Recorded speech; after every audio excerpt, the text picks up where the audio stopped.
กราบนมัสการพระอาจารย์พระครูบาดีกาสมัครญาณสีโลรองเจ้าวาดวัดฝาหินเจ้าพรหน้าไม้ แล้วก็สวัสดีคุณผู้ฟังที่อยู่ต่างบ้านทุกคนทุกท่านที่กำลังรับฟังรายการธรรมะคลายเครียดอยู่ในขณะนี้นะเจ้าวันนี้เป็นวันเสาร์ที่24เดือนสิงหาคมนะเจ้าก็เกินกลางเดือนมาแล้วเกินกลางปีมาแล้วตัวนะเจ้าก็ทีมงานธรรมะคลายเครียดเขาก็ยังมาประคบเตือนนะเจ้าเนาะก็เดี๋ยวคนจะติดตามลำตัวกันมาวันนี้เป็นแต่เจ้าพี่หนาเจสสีเพิ่นฝากเพลงเอาไว้พระเจ้าก็ลืมไปแล้วนะเจ้าไปไหนคือบ่เคยฟังเพลงที่บอกเอาไว้จำไม่ได้ว่าเพลงอะไรอย่างแต่จำได้ว่าวาสนาเจ้าร้อยนี่จำได้อยู่แต่ว่าวันนี้นี่เราอยากฟังเพลงของชลินนันทนาครน่าจะดีกว่าเนาะระหว่างเรือนแพกับเพลงเรือนแพก็อย่างดีก่อนไอ้อย่างนะเดี๋ยวก่อนถ้าเทวีเจ้า2เพลงเนี่ยเจ้าคุณผู้ฟังเดี๋ยวคุณผู้ฟังก็เลือกมาก็แล้วกันนะเจ้าเรือนแพกับธาตุเทวีเนอะ2เพลงนี้ของพี่นานเจสสีนะเจ้าหรือว่าพี่นานอินสมเคยว่ากันเนาะเสาร์หน้าพวกถ้าจำได้นะหรือว่าจำมาได้ก็ได้โทรไปถามกันเจ้าเป็นอาจารย์เขาก็ลิงก์สัญญาณมา104เนาะเจ้าจริงเปิ้นมีวิทยุออนไลน์แต่นะวิทยุออนไลน์ก็มีเจ้าแต่ตอนนี้นิมนต์อาจารย์สมัครก่อนนะเจ้า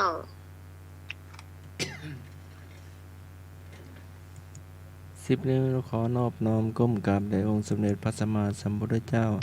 พระพุทธพระธรรมพระสงฆ์แก้วอันประเสริฐสูงสุด10 นิ้วขอกราบพระอรหันต์พระสาวกผู้ห่างไกลจากกิเลสแล้วก็กราบถวายความเคารพพระมหาเถรานุเถระมีหลวงพ่อพระครูปริยัติยานุศาสตร์หลวงพ่อพระครูโคสิทธิ์ปริยัติยาภรณ์หลวงพ่อพระครูสมุวิศวบรกิจโยผู้อำนวยการสถานีพระพุทธศาสนาและหลวงพ่อเจ้าวาดวัดฝายหินที่เมตตาอย่างสูงตลอดถึงครูบาอาจารย์ทุกรูปด้วยความเคารพ ก็อาจารย์เสาเน็ตเอารักเนาะ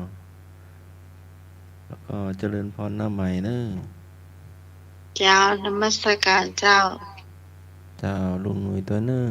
ท่านผู้ฟังทางบ้านทุกท่านเนอะไอ้หนุ่ยถ้ามาถึงแล้วก็โทรสัญญาณขึ้นมาเนาะอาจารย์สมัครไปฮับนะเจ้า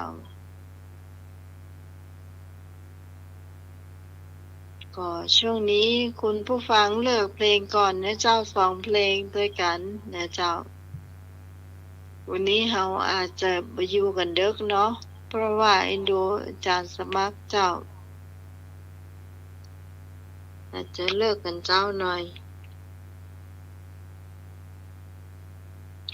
053 226 058เจ้าเลือกเพลงกันมาได้เลยเจ้า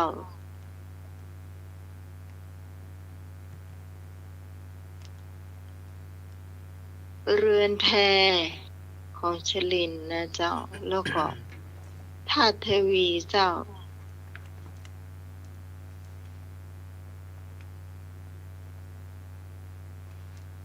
โทรเข้ามาได้เลยเนาะ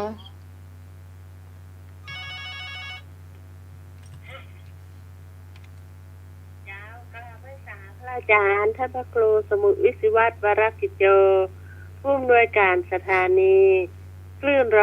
104.50 เมกะเฮิรตซ์เจ้าวาดวัดสายหินเจ้ากราบไหว้สาพระอาจารย์ท่านพระครูบดิกาสมัครยานศิโรเจ้า เจริญพรแม่ เจ้าสวัสดีน้องใหม่เจ้า เจ้าสวัสดีเจ้าพี่พรเจ้า จ้าสวัสดีแม่บุญสวัสดีไอ้พงษ์ สวัสดีพี่กรณ์สวัสดีแม่สุพิษสวัสดียายจื้นเจ้า สวัสดียายจวนพัดตาทองย่าอนันต์รักเชียงใหม่51เจ้า สวัสดีศิลปินบ้านทาเจ้า เจ้า สวัสดีธรรมะคลายเครียดทุกท่านเจ้า วันนี้พี่กรณ์เลือกเพลงเรือนแพนะเจ้า เรือนแพเนาะ เจ้า และของเพลงคือรักแท้ของชลินนะเจ้า ฮะ รักแท้นะเจ้า รักแท้ เจ้าของชลินนั้นชลินนั่นน่ะเจ้า เจ้า เจ้า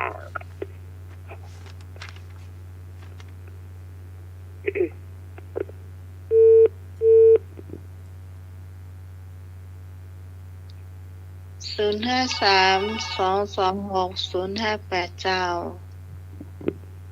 ครับผม ไอ้พงษ์มาแล้ว ครับนมัสการพระอาจารย์วิศววรกิจโยครับผมครับนมัสการพระอาจารย์สมัครครับ เจริญพรโยมพงษ์ พระอาจารย์เอาลักมาครับวันเนี้ย อาจารย์เอาละออกรายการวิทยุขึ้นสีขาวอยู่เนอกจะมา4 ทุ่มมื้อเน้อ คุณพี่สมัยเนอ เจ้าสวัสดีเจ้า ให้มือก็ยังมากันเตือนเนาะ เจ้า พี่สมัยเนอ เจ้าสวัสดีเจ้า ให้มือก็ยังมากันเตือนเนาะ เจ้า อาจารย์เนอให้มือก็ยังมากันเตือนเนาะโอ้เสียงมันซ้อนกันเนาะ เสียงดีเลยนะเจ้า เสียงมันเฮี้ยนกันนะมันเฮี้ยนตาเขานี่ เสียงไอ้พงษ์ไหลนะ เดียครับแล้วก็สวัสดีไปยังแม่บุญพี่พรพี่กรแม่สุพิษแล้วก็ฝากเพลงขอเพลงอันทุ่งโรงทองนะครับ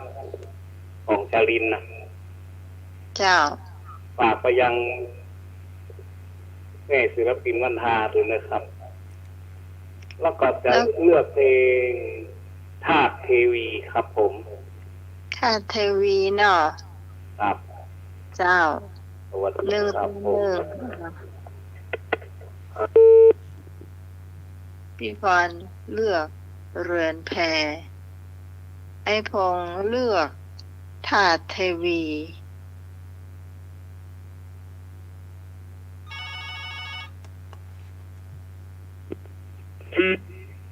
เจ้าสวัสดีเจ้า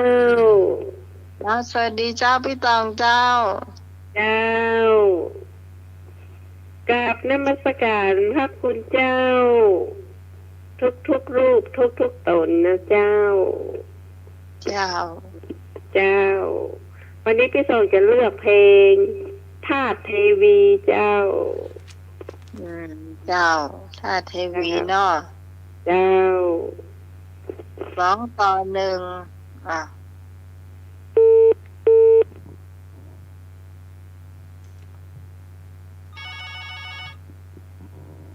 สายที่4เจ้า สวัสดีเจ้า จ้าพี่กรณ์จ้ะ จ้า นมัสการพระครูใบดิกาสมัครยานาศิโลค่ะ เจริญพรพี่กรณ์ สวัสดีน้องใหม่จ้ะ เจ้าดีเจ้า สวัสดีน้องพรสวัสดีแม่บุญสวัสดีพี่ตองเด้อสวัสดีอันพ่อเลี้ยงอันลำไยได้เจ้าตื่นไปทางพะเยาจะได้เจ้า สวัสดีแม่สุพิษจ้ะสวัสดีพี่สาวอารีเจเนอร์ได้ยินเสียงโทรหาอยู่ โทรหาอัน ลายอ่ะ จ้ะ ไลน์ไปหาวินาเจสีอ่ะ เอออันนั้นไหมโทรศัพท์ไอ้หนุ่ยโดนตัดนะเขาบอกให้แกไปยืนยันตัวตนแล้วแกก็ไปละแล้วเขาบอกว่าเงินหมด แกก็ไปเติมละแล้วทีนี้ที่โทรหาที่ว่ามันได้รับนั่นเพราะว่าเขาบอกให้ไปยืนยันตัวตนใหม่ว่าไอ้หนุ่ยบอกไอ้หนุ่ยไลน์หาพี่กรณ์เดี๋ยวนี้เนอะแต่ว่าแกหายไปไหน ก็เลยบอกว่าเดี๋ยวพรุ่งนี้อันให้หนุ่ยไปยืนยันตัวตนใหม่นะแกก็ฟังอยู่นะจ๊ะเจ้าเนี่ยพี่กรณ์เลือกเพลงเรือนแพจ้ะ เอ้ยอินโดตา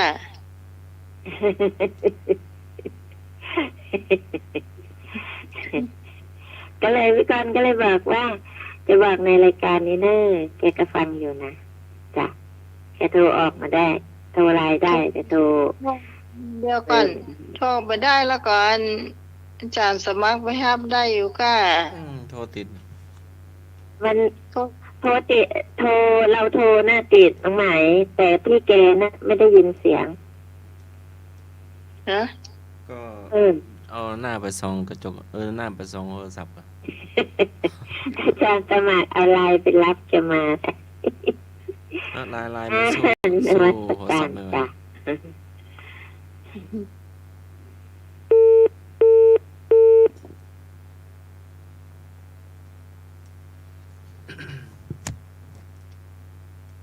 ยังไงถ้าโทรศัพท์โดนตัดอะเนาะ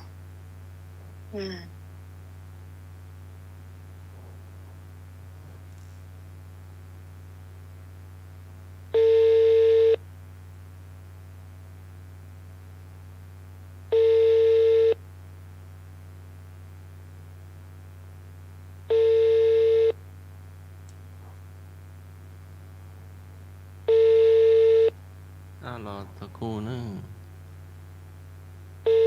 โทรมาได้นึง053226 058ไม่ได้มั้ง จ้า ก็เป็นยังวันนี้ น่าจะเกิดการผิดพลาด ก็ไม่ใช่ว่าเฉพาะ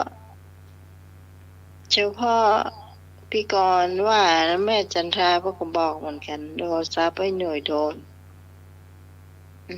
ตั้งมดในอย่างประมาณเนี้ยแกไปเติมแล้วก็ว่าจะได้ไม่ได้นี่แต่ถ้าจะต้องไปยืนยันตัวตน ก็ไปยืนยันตัวตนมาแล้วนี่อย่างต้องไปทำแหมอันนี้ก็พอเข้าใจเหมือนกันเนอะ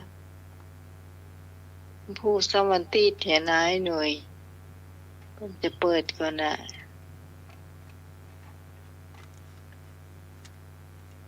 เจ้าคุณผู้ฟังโทรเข้ามาได้นะเจ้าโทรเข้ามาได้เนอะ053-226-058เจ้าเรือนแพแล้วก็ท่าเทวีเจ้า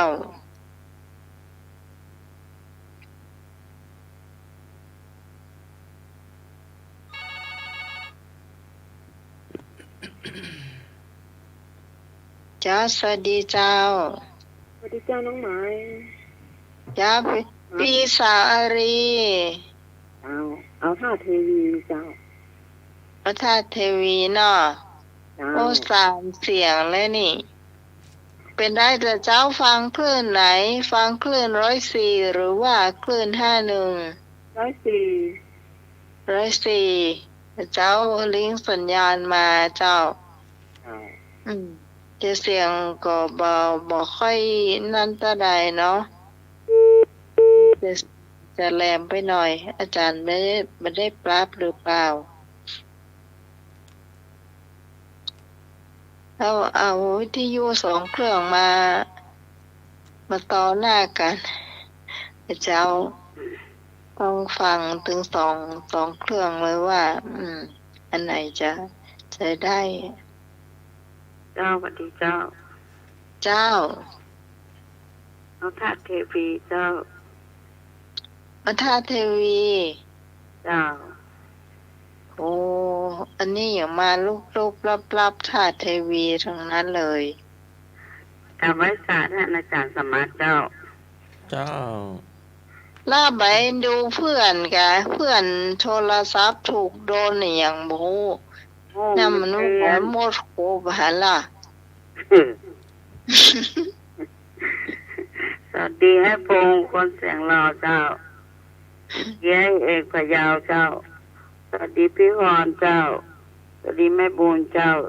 สวัสดีพี่กรณ์กมลคนเก่งเจ้า สวัสดีพี่สาวเสียงหวานเจ้า เจ้าสวัสดีเจ้า แล้วก็ส่งความก็เติงหาไอ้โพไอ้เอกพะเยาวหูน้ำท่วมกันนั่น ไอ้ น้อง ไอ้เอกต้นน้ำท่วมกล้าจังพะเยาวจังเชียงรายอ่ะ น้ำท่วมก่ออยู่ใกล้อัน กว้านไปอ่ะ คำใต้ก่อนเนาะ ก่อนถ้าว่าน้ำมาท่วมกับมาเด้อคนพะเยาวเจ้า เจ้าไอ้น้ำมาท่วมโทรมาเตอร์ ก็น่าท่วมกับพายเรือเอาเนาะ เจ้า พายเรือมาเด้อคนพะเยาวนะเออ ไอ้บุญทรงแต่ว่าจมอยู่เมื่อใดจะถึงวันเสาร์กองแล้วกองเห็ม มาเนอะท้องหาล่านะ มาในเจ้าไอ้บุญทรงเจ้า ไอ้นึกเจ้า มาตรการครับวงแฟนบันแท้ครับ ครับว่าใดครับ เพลงที่เพราะที่สุดคือเรือนแพครับน้องครับ เรือน และ แพ การวันนี้ขอเพลงด้วยครับน้องไว้อะไรเพลินพรมแดนครับน้องขึ้นกระต่ายไปด้วยครับน้อง เดี๋ยวมันเวลามันจะบันนากกว่านี้นะ ขอชมทุ่งเอิงข่าวสดครับน้องข่าวสดครับนมัสการครับ อันนี้มาห้าปากเนอะเพราะว่าจะอยู่ถึงแค่5 ทุ่มตาน่ะเนาะเวลาเขาก็จะเฉลี่ยกันไป เพลงนี่ก็มีบักกี่เพลงแล้วก็เขาจะไปค่าบริการแล้วเขาก็จะไปธรรมะพุทธประวัติเอาร่วมกันเลยวันนี้ เจ้า อาจจะมีมันนักเจ้าเพลง เอาไว้เสาร์อาทิตย์หน้าดีกว่าเนาะถ้าเวลานักก็ยังแขวนเนาะ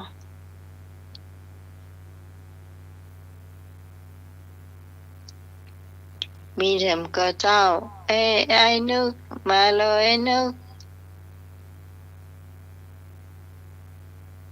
มาเลย วันนี้จะมีค่าบริการนิดหน่อย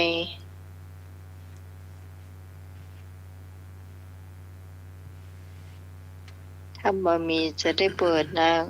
ถ้าเทวีนำอยู่นะเจ้าถ้าใด4-2อยู่ แม่มนเจ้าแม่มนน้ำฝน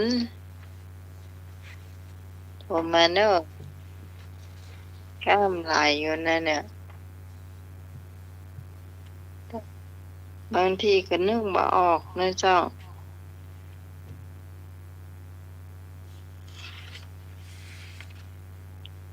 ไอ้บุญส่งเจ้าโทรเข้ามาเนอะกินข้าวแรงกับอย่างอื่นมาเลย สวัสดีค่ะคุณพี่สมัย สวัสดีค่ะ วันนี้เป็นไงคะทำไมเงียบจังเลย อะไรคะ ไม่ค่อยมีใครโทรเข้ามาเลยหนูก็แบบว่า จะให้คนอื่นเขาโทรเข้ามาก่อนก็เลยจะโทรเข้าไปอีกทีหนึ่งนะคะ อืม ก็เงียบๆจัดกัน2 คน อ๋อกับถ้าอาจารย์ สมัคร อาจารย์สมัครใช่ไหมคะ ค่ะ เจริญพร นมัสการเจ้าค่ะ เจ้า แล้วก็หนูฟังอยู่นะ ค่ะ ค่ะค่ะสวัสดีค่ะ ค่ะ ขอบคุณค่ะ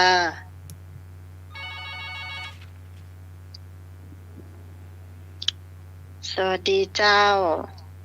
ครับผม ไอ้ผู้ทรงอู้ดังๆเลย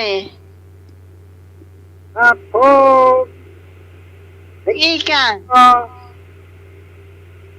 ได้ยินก็ ได้แล้ว ว่าถึงมาตรการอาจารย์สมุวิวัฒน์วรสุโยเจ้าวัดวัดหวายหิน และผอสถาน104.5 เมกะเฮิรตซ์ครับผม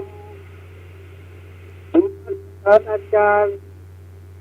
ไปที่การสมัครยังไงโอ้รองเจ้าอาวาสวัดฝ่ายหญิงครับผม เจริญพร มาสการอาจารย์อารักษ์ปัญโยนันท์ครับผม ไม่มีหมาเตอเจ้า อ่าสวัสดีน้องใหม่ เจ้าสวัสดีเจ้า อ่านธรรมะใครเกียรติ เจ้าทำมาขายเคลียร์ทุกคนเนาะ ครับแล้ว นี่ ก็สวัสดีครับลูกหนุ่ย ไอ้หนุ่ยฟังอยู่ เนาะ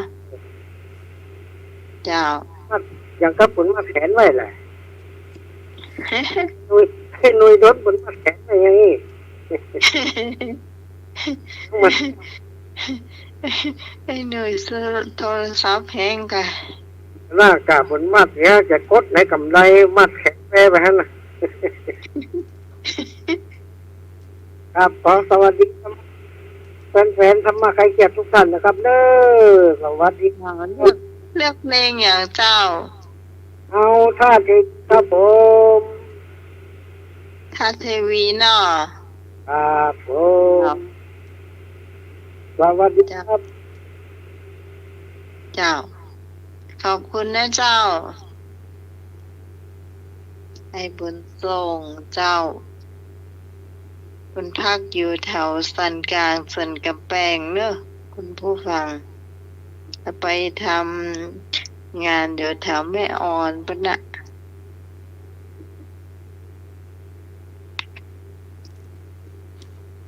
มีเถมกับเจ้าคุณผู้ฟังที่จะโทรเข้ามาได้นะเจ้า มีตามไม่โจ้มีกับเจ้าไม่โจ้แม่โจ้แม่แก้ดน้อยเจ้า โทรเข้ามาเนอะบ้านไผ่น้ำท่วมพ่อง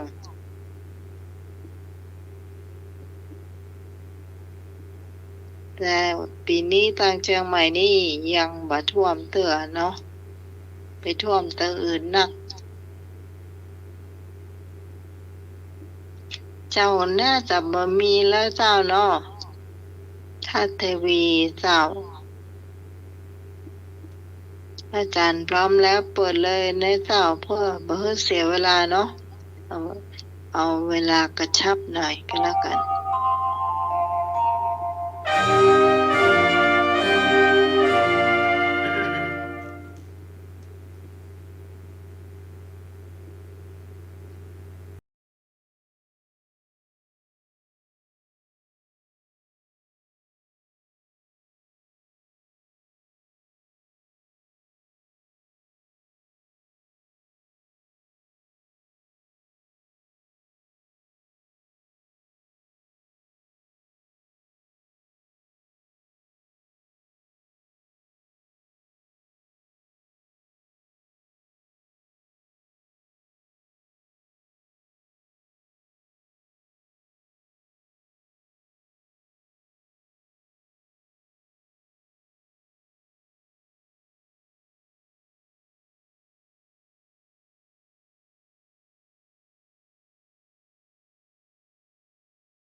ศาลเจ้า3:37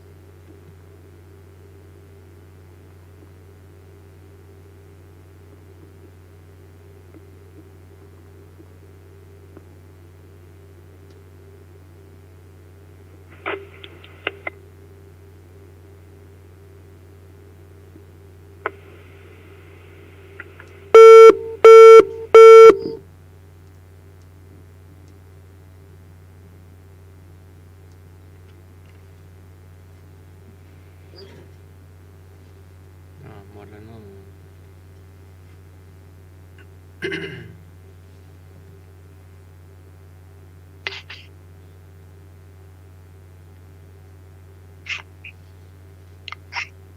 โครงการธรรมสัญจรครั้งที่ 1 ประจำปี 2567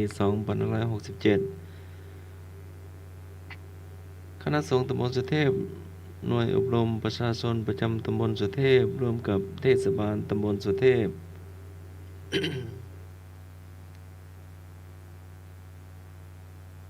ณ วัดไฟหิน ตำบลสุเทพ อำเภอเมือง จังหวัดเชียงใหม่ ในวันอาทิตย์ที่ 25 สิงหาคม 2567 วันพรุ่งนี้เด้อ วันพรุ่งนี้เริ่มกี่โมง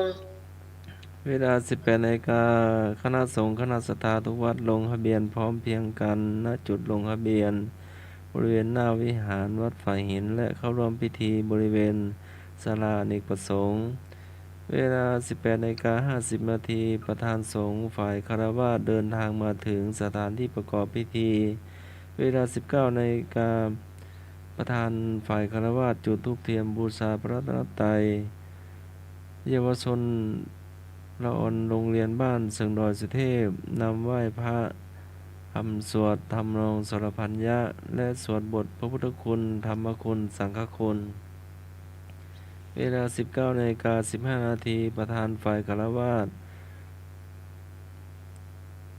ศาสตราจารย์ ดร.บุญลือ เผือกผ่อง รองนายกเทศมนตรีตำบลสุเทพ ถวายสักการะประธานสงฆ์ ผู้แทนคฤหัสถ์กล่าวรายงานต่อประธานในพิธี ประธานคฤหัสถ์เปิดกรวยเครื่องสักการะต่อหน้าพระบรมสารีรักษ์ และถวายความเคารพยืนอยู่ฝ่ายพิธีการเปิดเพลงสรรเสริญพระบารมี จบแล้วประธานฝ่ายคฤหัสถ์กล่าวเปิดงาน ณ แท่นพิธี แล้วก็หลวงพ่อครูสมุวิศวัตร วรกิจโจกล่าวต้อนรับคณะศรัทธาพระสงฆ์พระเถรานุเถระ เวลา 19:30 นาที ศาสนพิธีกรเชิญผู้แทนคฤหัสถ์จุดธูปเทียนส่องธรรมเทศนา อาราธนาแสดงพระธรรมเทศนาขึ้นสู่ธรรมาสน์อาราธนาศีล สมาทานศีล อาราธนาธรรม รับฟังธรรมพระเทศนาจากพระอาจารย์ประสิทธิ์วิสุทธิสาโร พระอาจารย์ประจำค่ายคุณธรรม วัดอุโมงค์สวนพุทธธรรม เวลา 20:30 นาที ศาสนพิธีกรเชิญฝ่ายประธานฝ่ายคฤหัสถ์ผู้แทนถวายกันเทศน์กันพระพุทธกันเทศน์ ประธานฝ่ายสงฆ์กล่าวอนุโมทนากล่าวปิดงาน เจริญจิตตภาวนาแผ่เมตตาจบแล้วเปิดเพลงสรรเสริญพระบารมี ประธานฝ่ายคฤหัสถ์กราบลาพระประธาน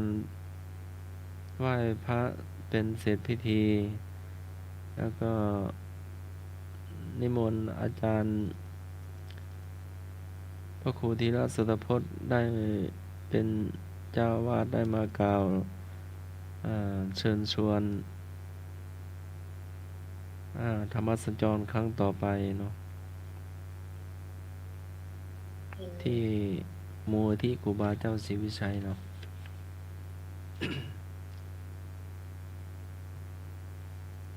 ก็มาเด้อฮะ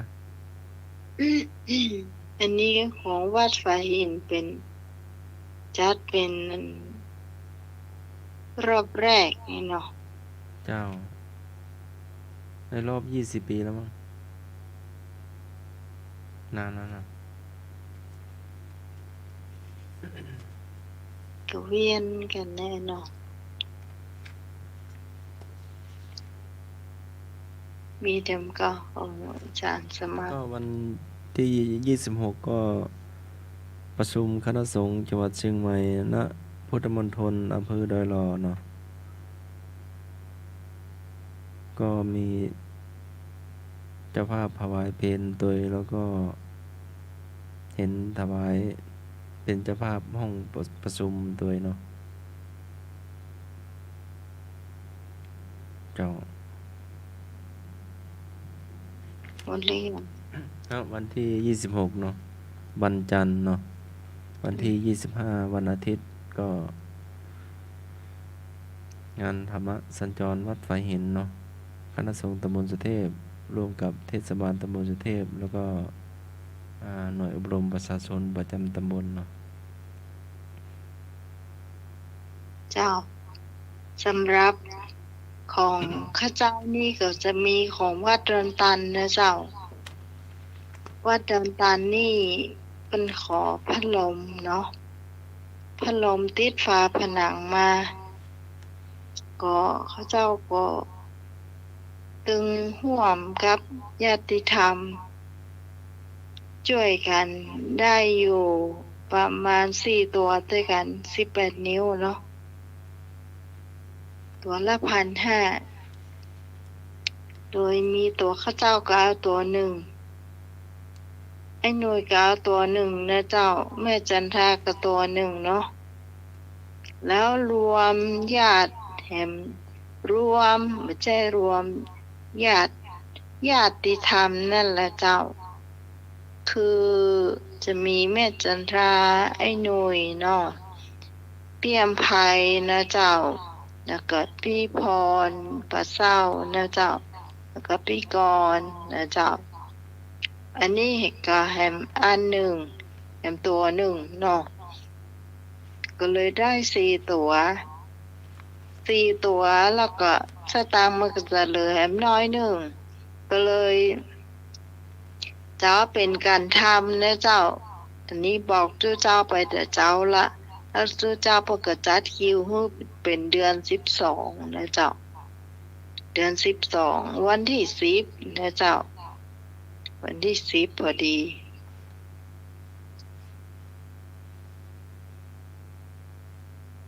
ก็ได้คิวตามนั้นนะเจ้าเนาะ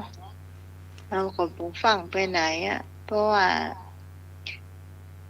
เห็นว่าแม่จันทราโอนตังมาแล้วแต่น้องใหม่ก็ไม่ได้ไปกดเอาเตื้อนะเจ้าไม่ได้ไปกดเอาเตื้อวันอังคารที่จะถึงนี่ก็จะเอาสตางค์ไปมอบผู้เปิ้นก่อนนะเจ้า6,000นะเจ้าเนาะคือ4 ตัวนะเจ้า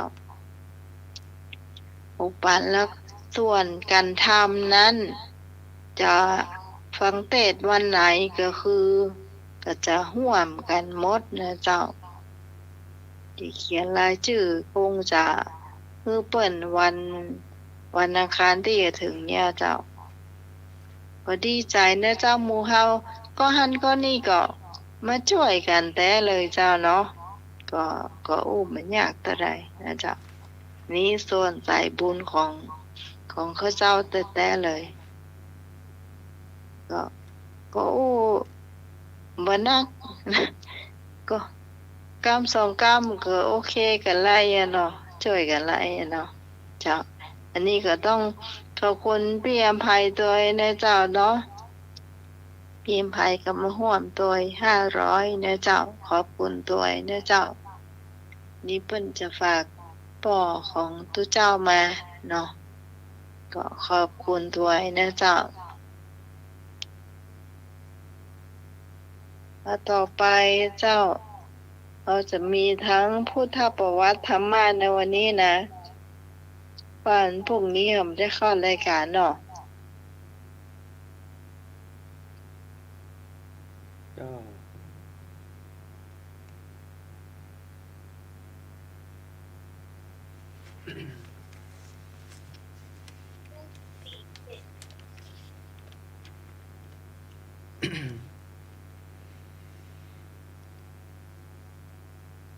็ ลุมพินีวันเป็นสถานที่ประสูติของเจ้าชายสิทธัตถะเดิมเป็นสวนป่าสาธารณะหรืออาวโนทยานตั้งอยู่ระหว่างเมืองกบิลพัสกับเมืองเทวทหะในแคว้นสักกะบนฝั่งแม่น้ำโลหินีหลังจากพระพุทธเจ้าปรินิพพานแล้วพระเจ้าอโศกมหาราชได้โปรดให้สร้างเสาหินขนาดใหญ่มาปักไว้ตรงบริเวณที่ประสูติเรียกว่าเสาอโศกจารึกข้อความเป็นอักษรพราหมณ์มีว่าพระพุทธเจ้าประสูติที่ตรงนี้ปัจจุบันลุมพินีวันอยู่ในเขตประเทศเนปาลมีสภาพเป็นชนบทมีวัดพุทธอยู่บริเวณนี้หลายวัดรวมทั้งวัดไทยลุมพินีวันได้รับยกย่องจากองค์กรยูเนสโกให้เป็นมรดกโลกประเภทมรดกทางวัฒนธรรมถามว่าสถานที่เจ้าชายสิทธัตถะประสูติเรียกว่าสถานที่อะไร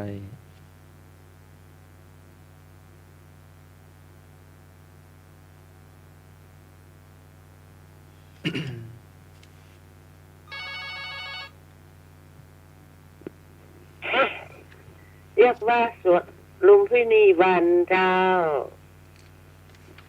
น้องใหม่ตะกี้พี่พรโอนตังเข้าบัญชีน้องใหม่นะ1,200เจ้า อ๋อ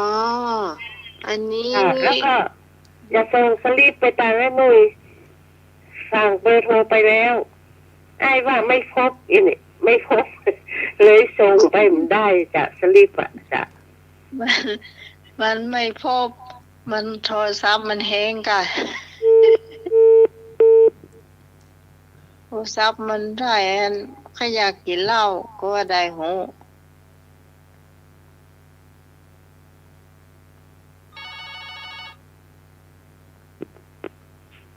จ้าที่ก่อนก็ตอบลุงพินีวันจ้ะลุงพินีวัน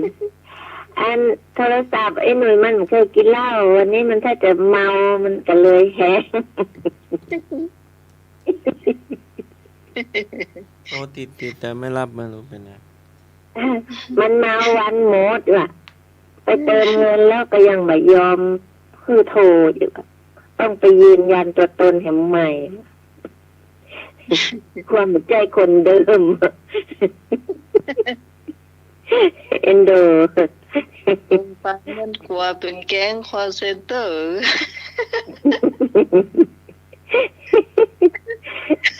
ทุกโพดได้หน่อยไม่ต้องเครียดเด้อฟังเอาเด้อ เจ้า ผมว่าวิการตาเซลมันโตหอมได้หรอ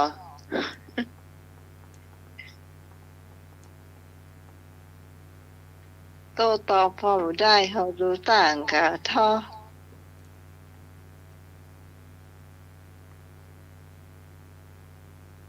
เจ้า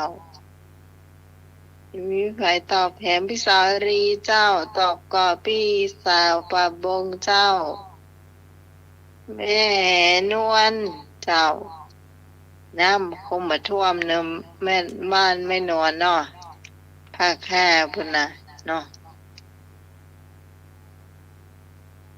หรือแม่กาญจนากันหนออยู่ภาคห้าน่ะ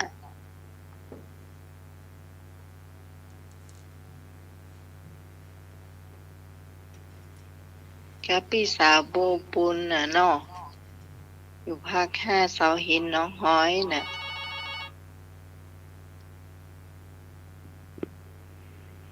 เจ้านมัสการครับ เจ้าจะตอบว่า ท่านใบดีกาสมัครกับ ผมอนุโมทนาด้วยครับหน้าวัดฝ่ายหินได้จัดรถด่วนขบวนพิเศษครับครับวันพรุ่งนี้ ผมจะฟังครับครับคำตอบสุดท้ายคือ สวนลุมพินีวันครับครับนมัสการครับ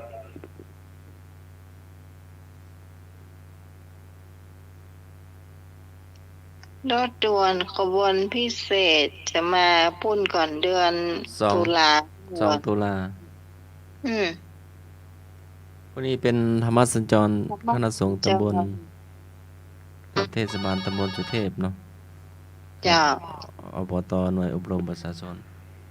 ร่วมกันเนาะ เจ้า เจ้า เอาสวนรวมพินีวันนั่นแหละเจ้า เจ้า แม่สุพิษแซวเลย อันมดมันใช่เข้าแล้ว อันนี้ดูต่างละถ้าติดตาหน้ากับมดเข้าไปเลย เจอเอาโทรศัพท์ไปอันนี้ก็น่าจะเนี่ย ฮะ น้ำตาลร่วงใส่ก็ เจ้า ครับผมครับ เจ้า อันสำคัญผม38นะครับ มาแล้วไง ฮะ 38นะครับโทรมาเลยครับ ฮะ ลุงหนุ่ย ก็มาจ่ายเบอร์เฮาเก้า เบอร์อะไรนะ เบอร์38ครับผม มีตัวอย่างพ่อนะ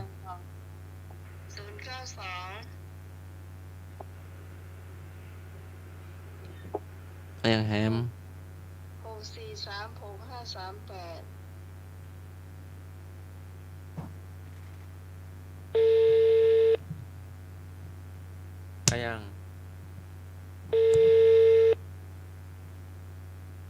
ยังลุง ครับผมครับ รับเลย เดี๋ยวก่อนเดี๋ยววางสารมากวางนะ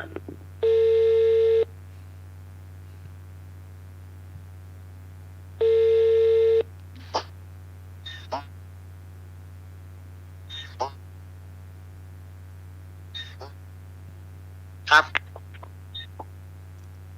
เจ้า มดเอาโทรศัพท์ไปเล่นกะ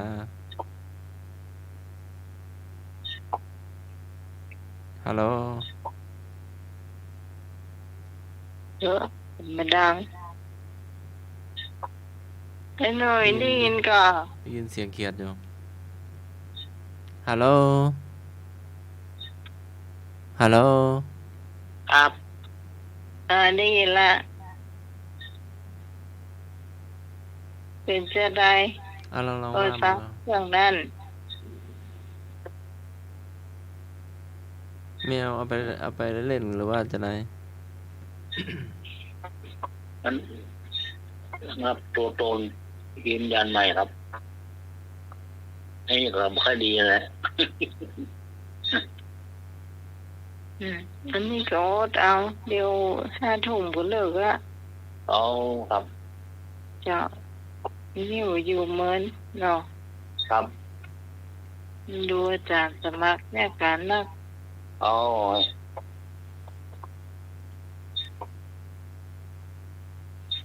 ก็ประกาศที่ว่า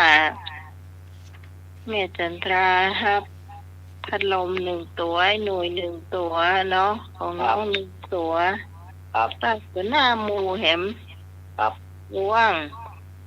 หน้าหมูนี่ก็มีแม่จันทราไอ้หนุ่ยพี่อำไพ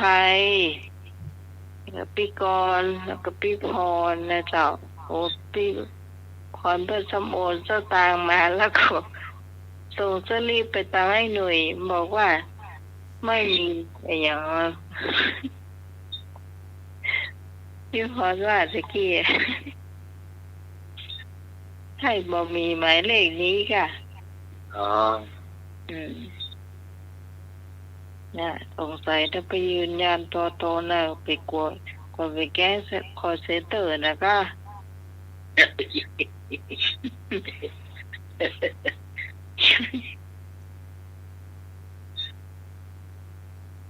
ตัวเปิดนะกะหน่อวันนี้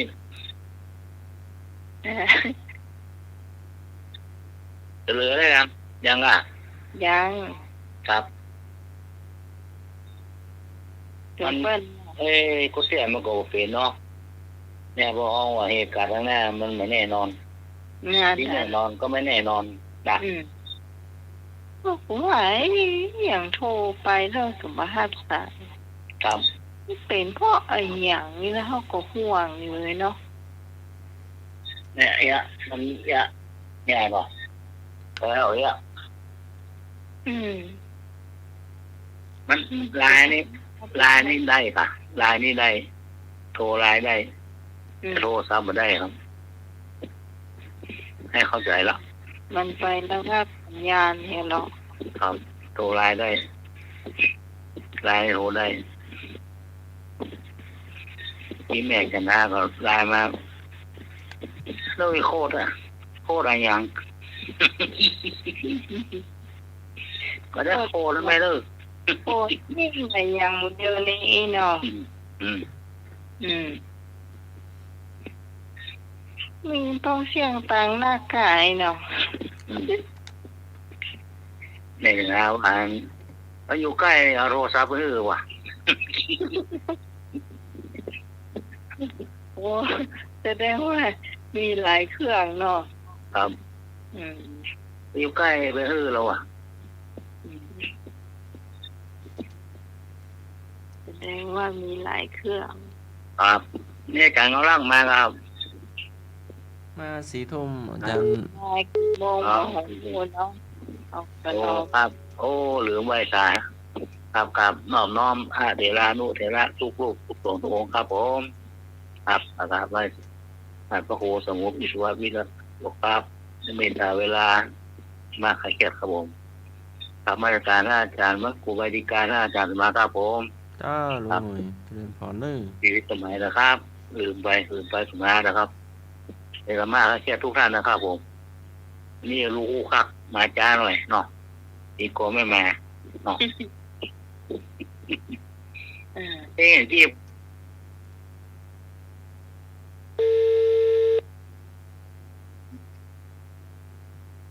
ครับ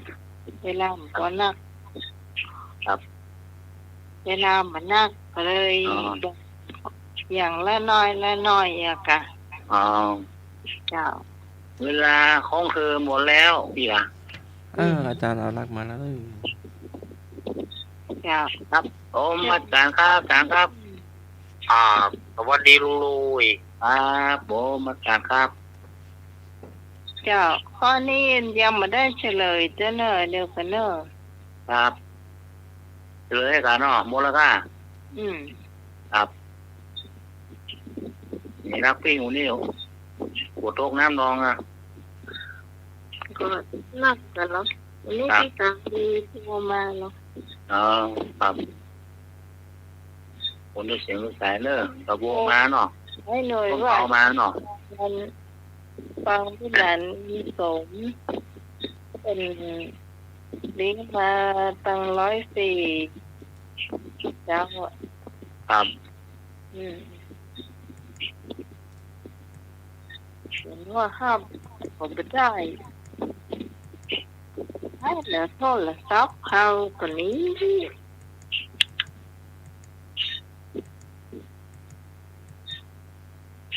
เฉลยเจ้า ครับผม อ้าว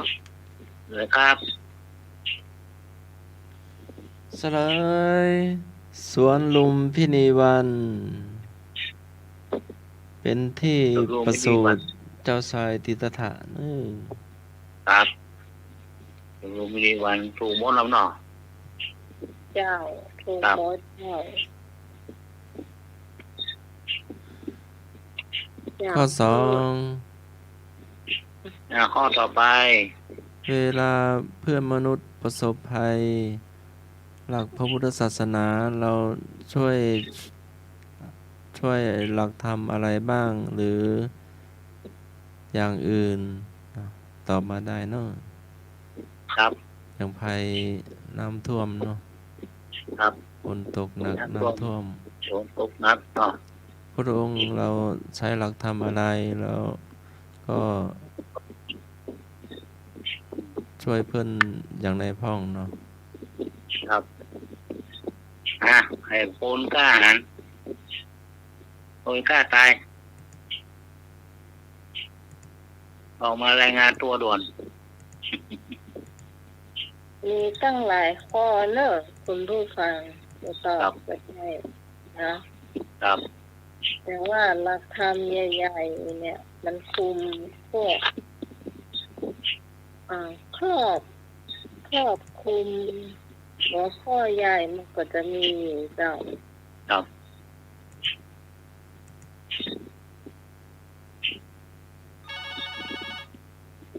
มาแล้วหน่วยกล้าตาย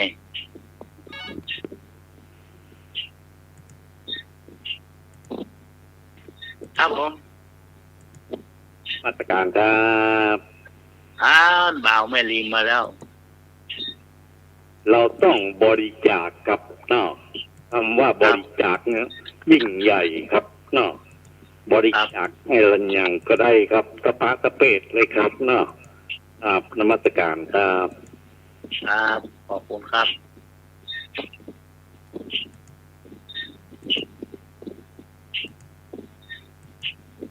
จ้ะ แล้วเรื่องมันก็แค่10%ก็ถูกแค่1%มันยังบอกครอบคลุมสิ่งที่ธรรมะที่พระพุทธเจ้าสอนด้วยนะเจ้ามันมีธรรมะหัวข้อใหญ่ๆคุณผู้ฟังมันคิดดูให้ดีนะเจ้า เมตตาเนาะ นี่เห็น เมตตาแต่เพื่อนทุยทุกข์คนทุกข์นี่ป่ะตกทุกข์ได้ยากเมตตาคือการเมตตาคือการให้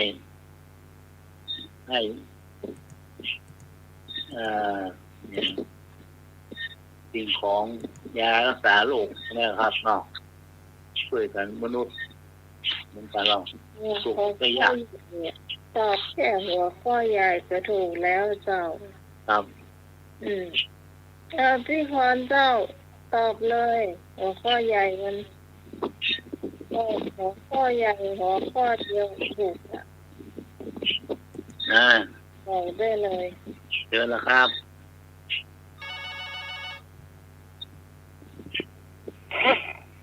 เจ้าพี่พรก็ตอบ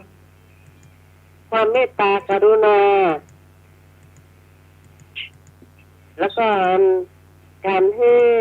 ทานบริจาคทานก็เป็นธรรมะเหมือนกันนะเนาะเจ้าตะเกียนบอกให้หน่วยเราโทรศัพท์แฟนพี่พรเพิ่นเป็นบอกว่าใหญ่ก็รีบไปต้องเอาเบอร์โทรนี้ไปแล้วก็ขอเป็นเพื่อนเลยโค้ดเข้าไปบอกไม่พบเนี่ยไม่พบเจอก็ต้องส่งไปละบอกให้น้องใหม่คนเด็กก็ได้โอนมาละ2นี่นะ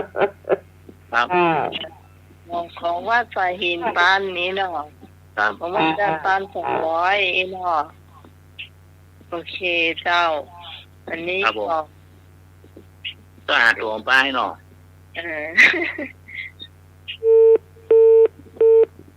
วันนี้มันอย่าง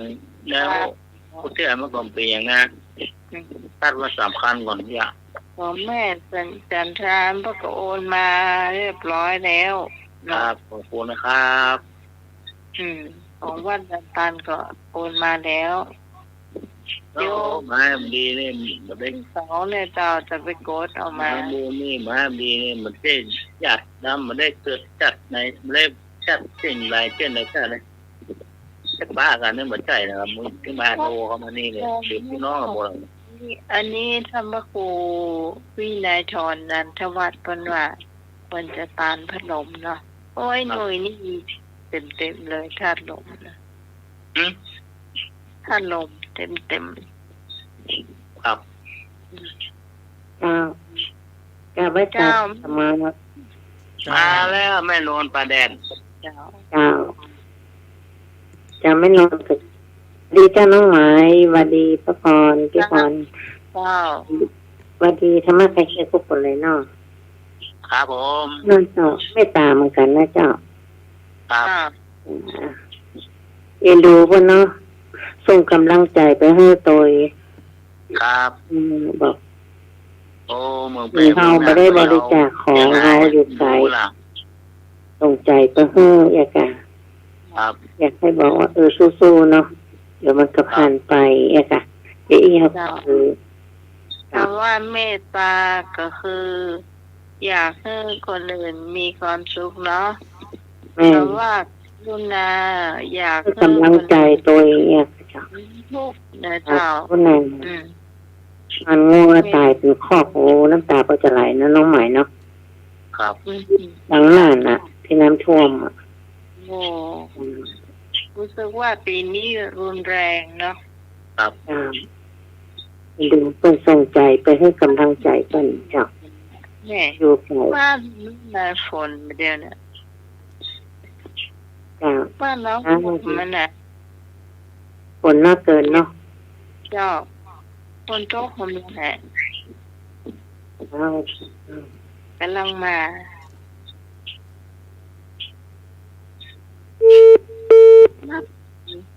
ขอบคุณครับ จ้า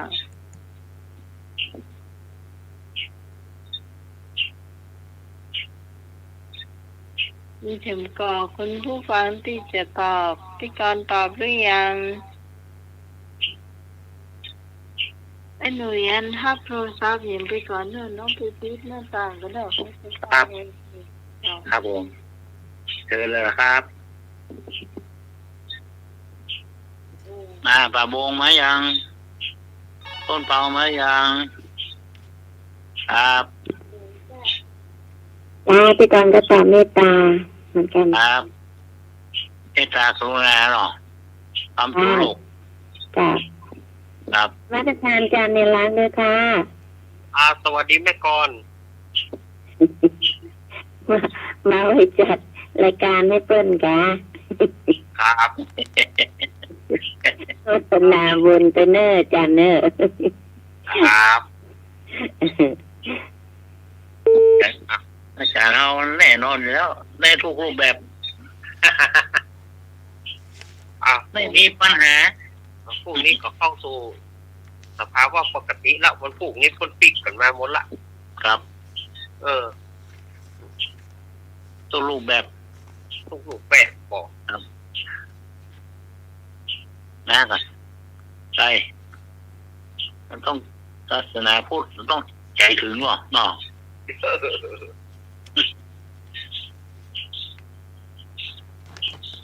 อยู่ง่ายกินอยู่ง่ายฉันง่ายอย่างเนาะไม่มีก็ไม่ฉันมีก็ฉัน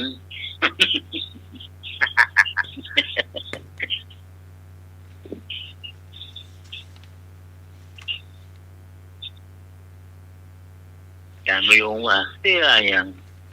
เอ็กอย่างแอลเฮาหมูจับ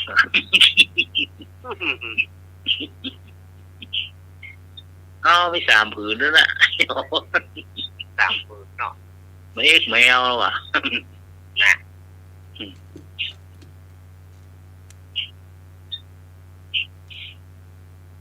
ครับผมเจอเลยครับลำละก้าอากาศเย็นๆนี่ไม่มีเสียงเครียดเสียงโกกห้องยังบ้านผมเนี่ยบอกกันเนอะ มาได้เนาะ ทำได้แล้วครับเนาะปอกใต้ปอกเหนือเอื้อนเลยกันนะ งองแงๆเกี่ยวบอก ครับ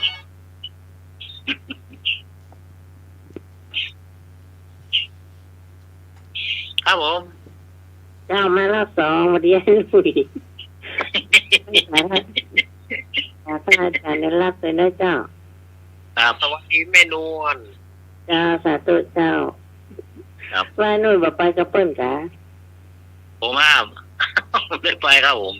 โอ้เปิ้นเดินขบวนไปดีงามนอนดูอยู่เจ้า ครับ ครับ ในกลุ่มอยู่ในกลุ่มมัน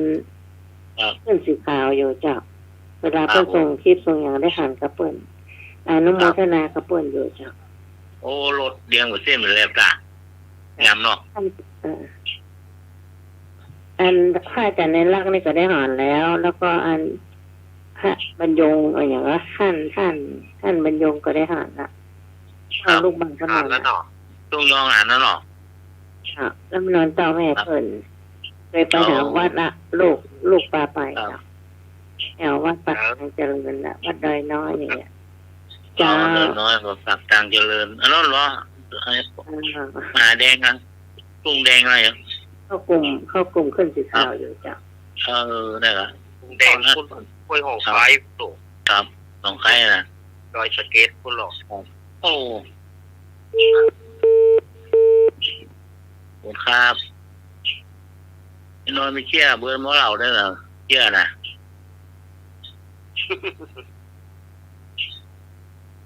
เชื่อแม่ฉันดาว่าอาจารย์เงาลักเรานี่ทำมาเลยตามันเรื่องปืนลงถึงทีกว่า พร้อมเพิ่นรับไง นั่นน้อยๆพอวันเรานิทานก่อนนอนหรอกเยอะเมียแล้วเนาะเรานิทานในตาปืนทีๆก็ตาโปงเมืองแล้วเนาะตาปืนทีๆก็นิทานเนี่ยมันวนสะกด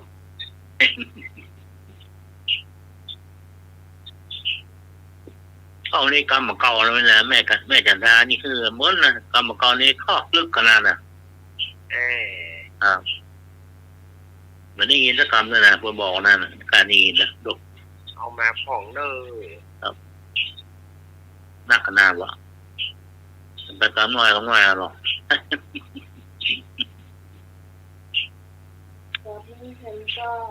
ด้านซ้ายหลวงในชันทาชื่นใจได้หลวง หมดแล้วเนาะ ครับผมเจอเลยครับประกาศผลรางวัล เจ้า ก็ตามหลักพระพุทธศาสนาของเราเนาะ ครับ ก็พรหมวิหารสีเนาะก็เป็นประจำจิตประจำใจของคนเราทุกคนเนาะ เห็นไหม ผมไม่อ่านสี่เนาะครับ คุณก็บอกแล้วว่าเป็นหัวข้อรักมันเพื่อตอบหัวข้อนี่หัวข้อเดียวก็ถูก เป็น หมดแห อั ละ นประเสริฐเนาะหนึ่งความเมตตาความรักใคร่ปรารถนาให้เขามีความสุขเนาะ ครับ สอง กรุณาก รุณาความสงสารคิดช่วยให้เขาพ้นทุกข์ไฟใจอันโปรดเปลื้องบำบัดความทุกข์ยากเดือดร้อนของปวงสัตว์เนาะสามมุทิตาก็ความยินดีในเมื่อผู้อื่นมีสุขช่ำชื่นเบิกบานด้วย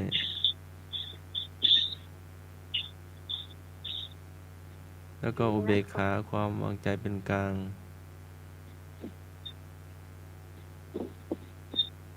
พิจารณาใช้ปัญญาเนาะแล้วก็ช่วยเพื่อนเนาะตามมีอย่างก็ช่วยไปเนาะ ครับ มีกำลังก็ช่วยกำลังมีข้าวก็ช่วยข้าวมี เห็นที่นานยินสมเนาะ กับข้าวกับปลาน้ำดื่ม ว่าเจ็ดลีนเปิ้นค่าบริจาคอยู่เนอะคุณผู้ฟัง ยารักษา ไป โรค เคียงหรือว่าไปอยู่ใกล้เคียงเนาะแต่ว่าเจ็ดลีนนะเจ้าข้าวสารอาหารแห้งมาม่าปลากระป๋องนะเจ้าค่าบริจาคอยู่เนอะเอาไปช่วยน้ำท่วมก็จะไปทางไหนก็บอกอุ้มเหมือนกันไม่ได้อู้กับพระอาจารย์เนาะ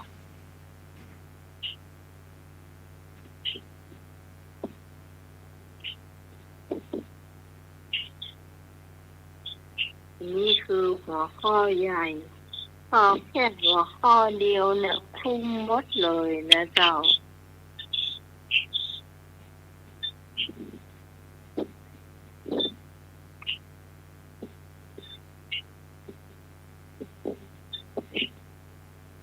มีข้อต่อไป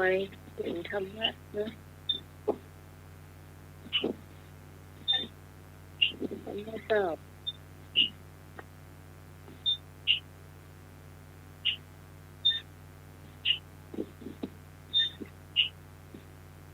การสมา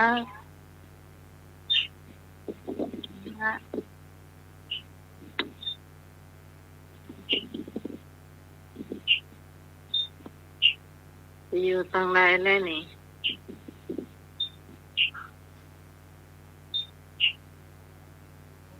เตรียมหมออากาศเด้ออาจารย์สมัครอยู่ใดนี่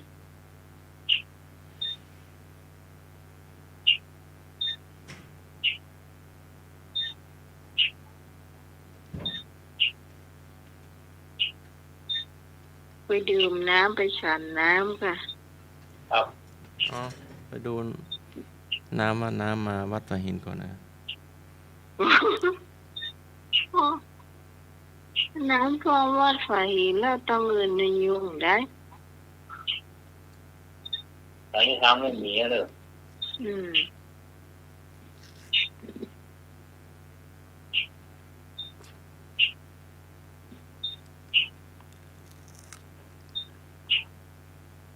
เองเนาะ เป็น ต่ ตัว อ ที่ ไป อ้าวหมดแล้วเนาะ ไม่เศร้า อาจารย์เอาละเรานิทานเนาะจะ5 ทุ่มแล้ว โอ้ ผมยังมาเกิงจ้ะพอเวลาท่านที่ตั้งเวลาไว้เรียบร้อย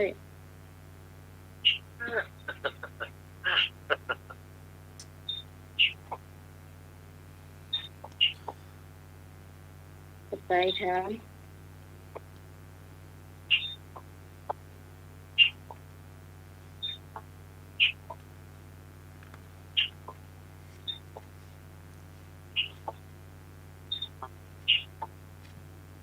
อ่า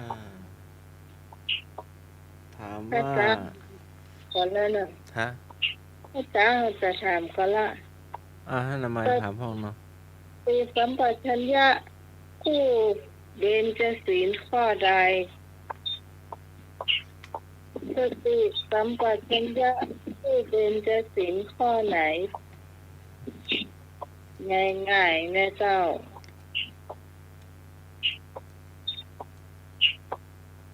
กอไก่บอกกอไก่อะเนาะ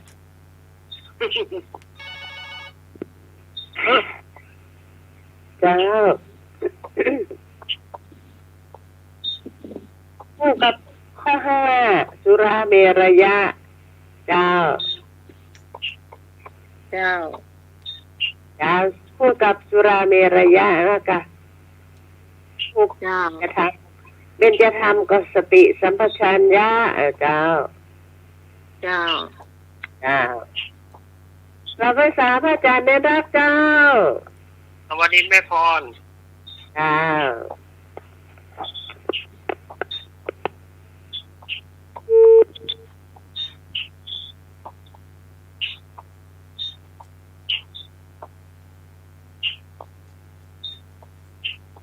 เดี๋ยวนะครับ เป็นผู้ฟังท่านไหนจะต้องเจ้า จ้าพี่กรก็ตอบเหมือนน้องพรจ้ะคุณก็ห้าจ้ะสุรามีระยะ แล้วก็อันนั้นก็สติสัมปชัญญะจ้ะฝนตกแรงมากเลยน้องหมายฟังค่อยรู้เรื่องเปิดจนสุดเลยยังไมาค่อยได้ยินเลยจ้ะ คนโต๊ะแหงจากพี่ก่อน ครับ เรียบปิดกระจกเรียบร้อยแล้วเดี๋ยวนี้ อันนี้แรงมากเลย มันโดนสังกะสี มันถ้ามันบาดปิดกระจกมันเข้าเนาะ เมื่อไรนี่ประตูนั่งออกจากได้เนาะ วิดีโอเนี่ยบังอ่ะ ถ้าว่าตกนักนะสนใจ จ้า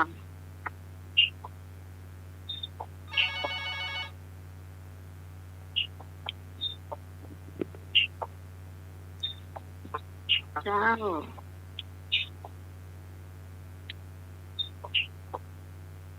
เจ้าใดเจ้า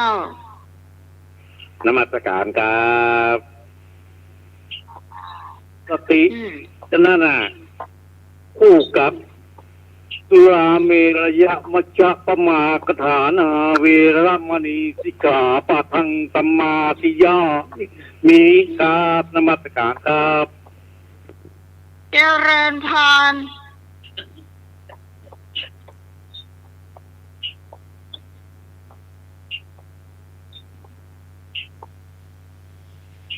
อย่าสิว่าโอ้โหเนาะ มันเล่น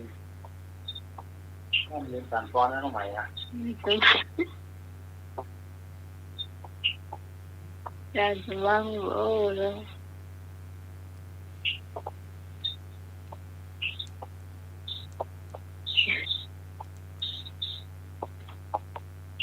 ไว้ว่าถึงเจ้าคนอู้ถึงแฟนบ่าวแฟนวันแท้นะหรือว่าเชิญกันเป็นคนท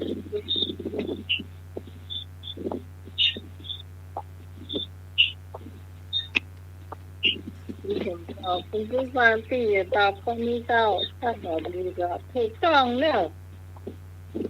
ตอบไปแล้วถูกต้องเดี๋ยวก่อนดูเวลาหน่อยหนึ่ง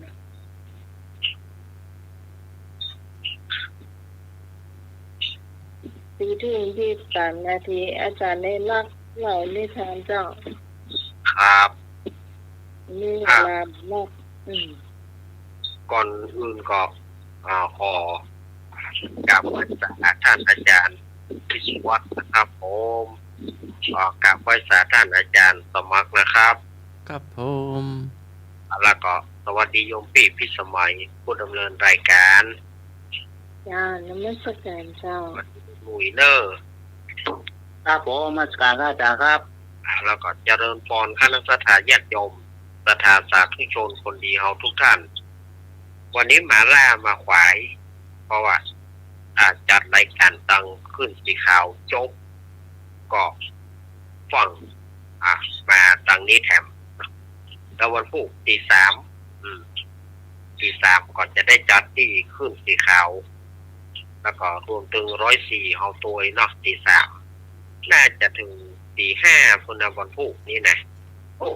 ก็ดูก่อนนะสถานญาติโยมช่วงนี้ก็อย่างที่ว่าจัดรายการเพื่อก็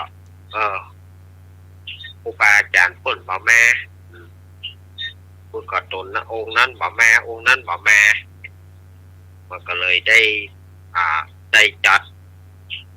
ไปสักเป็นช่วงวันพรุ่งนี้ก็คงจะเข้าสู่สภาวะปกติเพราะพรุ่งนี้ก็ครูบาอาจารย์ก็จะทยอยกันปิกมาแล้วเนาะก็จะได้เล่านิทานเรื่องกับสถาญาติโยมได้ฟังกันในใกล้เดือน12แล้วสถาญาติโยมก็จะได้เอานิทานในเรื่องอานิสงส์อานิสงส์การหาคนตายเนาะมาจากในธรรมมาวัดพื้นเมืองอานิสงส์การหาผู้ตายผู้ล่วงลับดับขันไปในวันนี้ก็มีอยู่ว่ามีป่อเศรษฐีเนี่ยมีเข้าของเงินทองนัก80 โกฏสถานญาติโยม80 โกฏก็คือ800 ล้าน1 โกฏเป็น10 ล้าน10 โกฏเป็น100 ล้านเนาะ80 โกฏ800 ล้านดุโอ้มีเข้ามีของแตะมีเข้ามีของหวานเนาะก็มีลูกเป่ามีลูกพอใจคนเดียวแต่อันน่ะกำลังเหมาะเป็นวัยรุ่นเนี่ยเนาะอายุเหมาะแถวเนี่ยนะแต่ว่าก็มีโรคประจำตัวนะลูกเป่านี่ก็เป็นโรคาพยาธิพ่อก็เตี้ยงเงินเตี้ยงทองปาไปหาหมอปาไปคลินิกต่างๆก็บ่หายผลสุดท้ายก็ลูกเบาของพ่อเศรษฐีนี่ก็ได้ตายไปเมื่อลูกเบาของพ่อเศรษฐีตายไปพ่อเศรษฐีก็เสียอกเสียใจ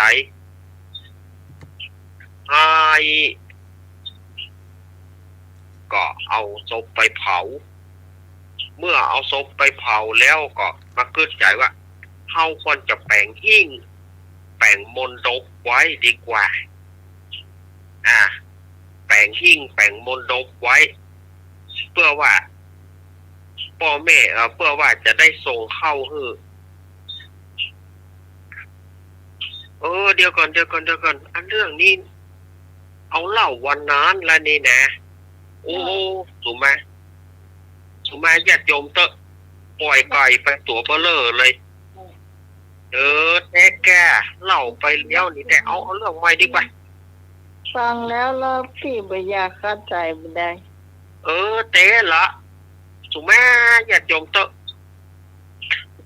โอ้ยเนาะไปปล่อยไก่ตัวไปเล่นหอ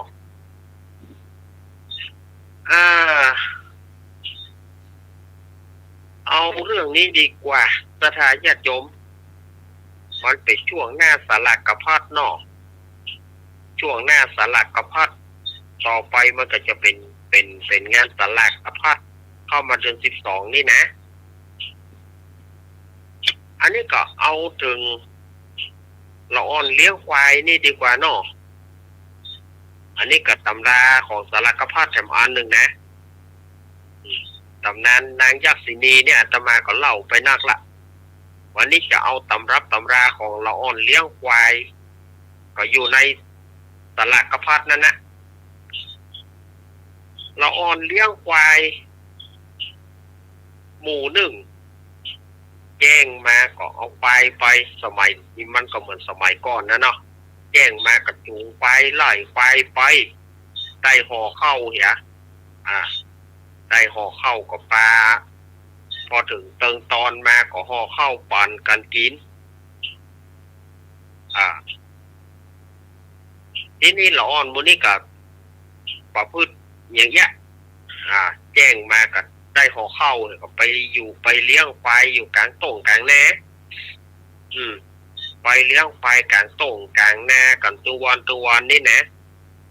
ที่นี่ก็ปรากฏว่าวันหนึ่งมีพระธุดงค์หลายรูปหลายองค์ถ้าจำประพิษน่าจะเป็น500 รูปก็พระธุดงค์เดินทางจากหลายๆที่แล้วมาภาคที่โค้งไม้ที่กลางโต่งที่ละอ่อนเลี้ยงควายอยู่ละอ่อนตั้งหลายก็ดีใจแหละในช่วงเวลานั้นก็ยังมาถึงเวลาเพลเตื้อละอ่อนมูนั่นก็ปากันนิมนต์กราบนิมนต์ว่าพระคุณเจ้ายังไม่ได้ฉันเข้าเตื้อขอกราบนิมนต์ครับขอกราบนิมนต์ครับนี่นะละอ่อนมูนั่นก็กราบนิมนต์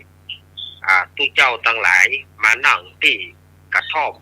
นั่งที่ตูกกลางโต่งนั่งกระท่อมน้อยทีนี้ก็บอกว่าละอ่อนทั้งหลาย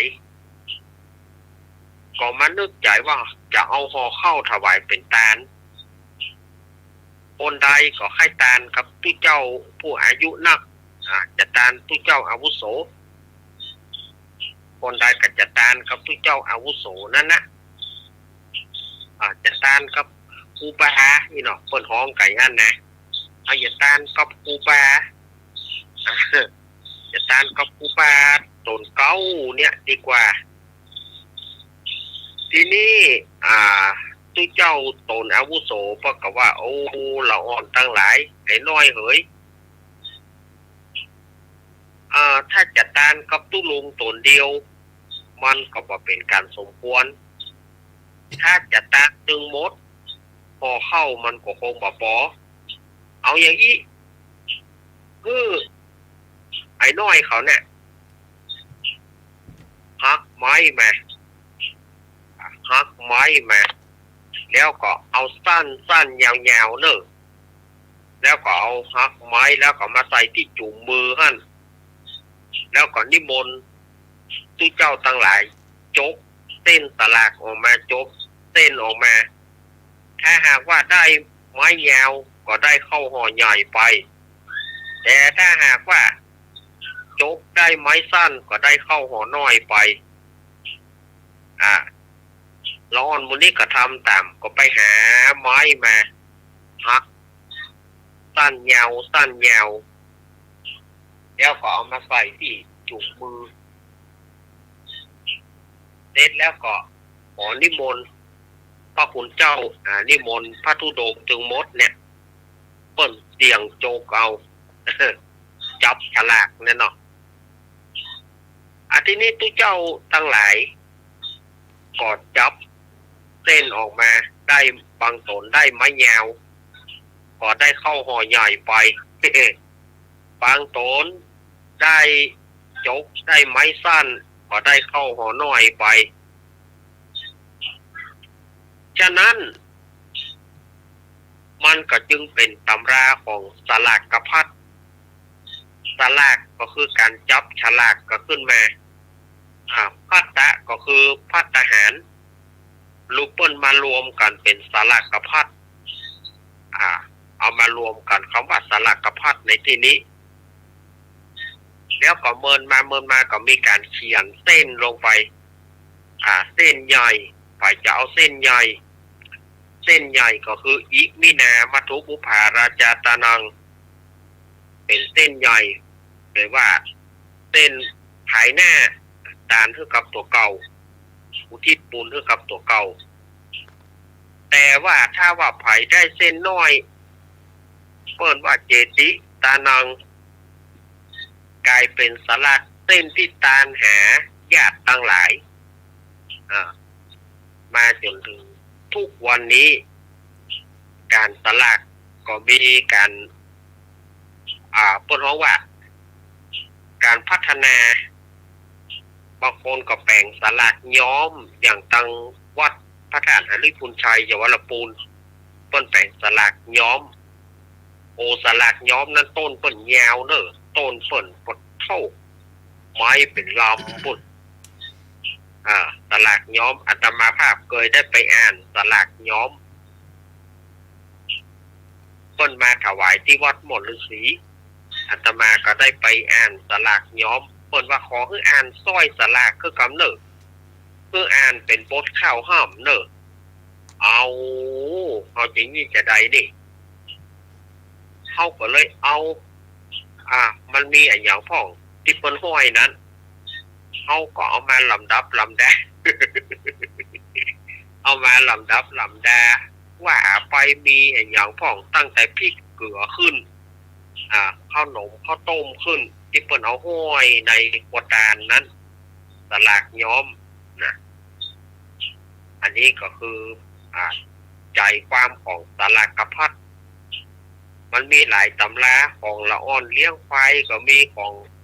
นางปทุมมาวดีก็มีเรื่องของสลากแต่ถามว่าอันใดมันจะแน่ละกันมันมีตำราที่เชื่อถือได้เหมือนกันหมดมีตำราเชื่อถือได้เหมือนกันหมดว่าตำรานี้มันก็มีหลายแบบหลายอันเนาะอันนี้ก็อาตมาภาพก็นำเอาสลักกพัดอย่างตำราหนึ่งตำราละอ่อนเลี้ยงควายแล้วก็ได้โจ๊กเส้นสลักกันขึ้นมาจนมาถึงบัดเดียวนี่ก็เขาก็มีการจับเส้นสลักบัดเดี๋ยวนี้เพิ่นยังแถมนะสลักโจ๊กแต่ก่อนบ่ใช่มีแต่ก่อนได้เส้นใหญ่ก็เลี้ยวไปเส้นน้อยก็เลี้ยวไปแต่ณปัจจุบันนี้เขาจะหันว่าสลักโจ๊กสถายโยมสลักโจ๊กเพื่อจะคือไผ่โจ๊กเส้นหนึ่งไผ่ได้ไปก็โอ้โหกันเจ้า สลักโจ๊กเนาะแต่เฮานี่เฮาปากเคยได้โจ๊กจับมันบ่ได้สลักโจ๊กก็เปิดซะเตื้อบ่ฮู้ว่ามันเป็นพ่อหยังหมูนะโจ๊กเฮาบ่มาตั้งนั้นกำหูบ่ได้โจ๊กก็เปิดซักเส้นบ่ได้ก็เส้นฟ้าวบ่ได้ก็เส้นฟ้าวล่างมันบ่ได้กินกำหูเนาะครับวันนี้อาตมาภาพขอฝากไว้ที่เนอร์วันนี้วันพรุ่งนี้อาตมาก็ต้องตื่นมาจัดรายการเนี่ยช่วงตี 3 ถึงตี 5เนาะวันพรุ่งนี้ก็จะได้ลูกเจ้าทำลาเอาคืนวันพรุ่งก็ปกติเนอะเพราะว่าวันปีนี้วันสัปดาห์นี้วันพระวันศิลป์กับวันพรุ่งนี้ยังเจ้าพรุ่งยังเนาะ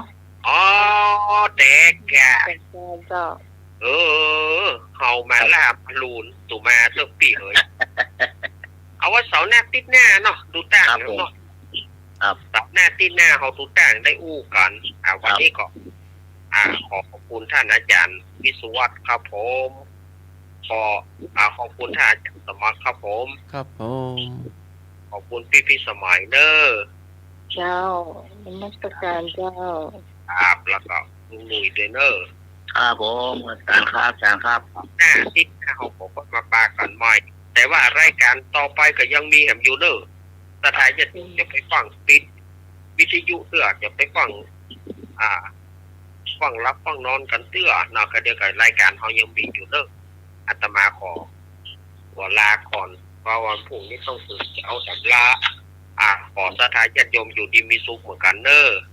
ขอเจริญพร ถูกครับตกละนิทานหมอรักตะปูนบ้านสันเมืองนะครับ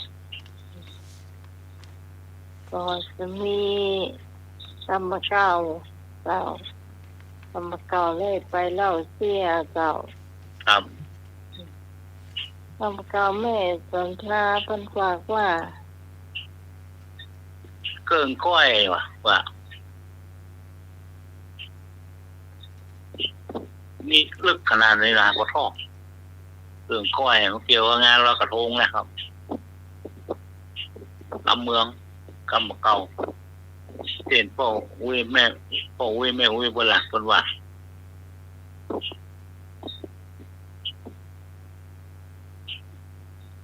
อธิบายไอ้หนุ่ยเป็นอธิบายไอ้หนุ่ยว่าไง ครับเกินก้อยมาเป็นเดือนนะครับเนาะเดือนงามเนี่ยขึ้นเมื่อคืนน่ะเดือนลอยกระทงครับคนก่อนห้องเดือนหรอกเดือนแจ้งเนาะเกินก้อยเดือนแจ้ง ไม่ต้องรับโทรศัพท์ไม่ต้องรับจ้ะโอ้ น้องก่อนนี้เดือนแจ้งเนาะถ้ามาลูกเรานี่พระจันทร์เต็มดวงพระจันทร์ละพระจันทร์ละ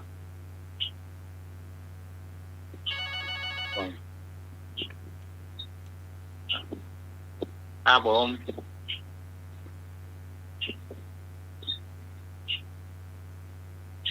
น้ำพอเข้าถ้าต้องระวังเลยครับมันเป็นเครื่องโคนก่อนของโป้แม่เว้ยเพื่อนว่าเห็นหมอนแล้วก็เครื่องก้อยโคนก่อนเนาะคืองานแล้วกระทงเนาะทงเดือนก็อย่างงามเดือนคืนแล้วสุ่ม6 โมงทุ่มไปคืนแล้วหรออย่าเดือนแจ้งเดือนแจ้งก็เครื่องก้อยชามณีนี่แหละเครื่องก้อยนะตุ่มมาเร็วนี่น้องพระจันทร์เต็มดวง เห็นเนาะเขาเพิ่นท้องมีเป็ง นี่ปิงเดือนนี้เนาะก่อนห้องเดือนนี้มาถึงแล้วน้ำนักเลยก่อนเลยนะเนาะ ไปห้ามมาเลยพี่กรไหวก็ไปห้ามมา น้ำนักเลย เวลาเดี๋ยว นี่ลอยกระทงก็เป็นตองบนแปลงงามก่อนนี่ดอกตะล่อมเสียบแวดสวยดอกตองเนี่ยนะโอ้เดือนนี้ก็มาต้นกล้วยในวันนึงโค่นเป็นแลบ นมัสการครับ ครับผม วันนี้มาทำกับข้าวกันนะครับ นะ วันนี้มาทำกับข้าวกันครับนมัส โอ้ทำกับอ๋อ นี่ตัว จะทำด้วยหรอมันเวลามันน้อยครับผมไอ้ ก่อนถ้าเปล่าตัวเวลาเหลือเพียงชั่วโมง เวลาน้อยเดี๋ยวนายนอกเสาหน้าก็นอก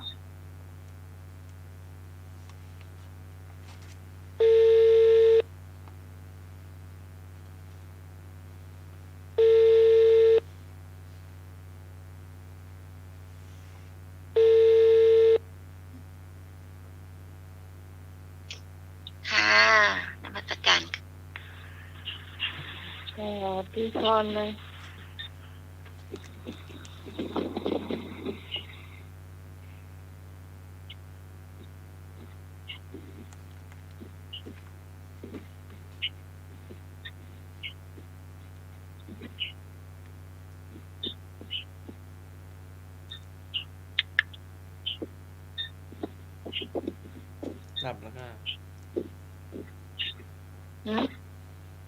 อดหลับเลยเงียบเงียบติ้ง พี่พรฟังอยู่ก็เจอเบอร์เข้ามา เสียงมันนอนหลับ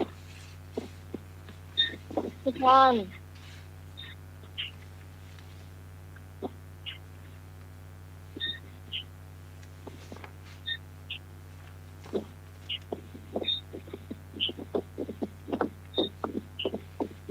อ้าวเห็นกรรมเนาะ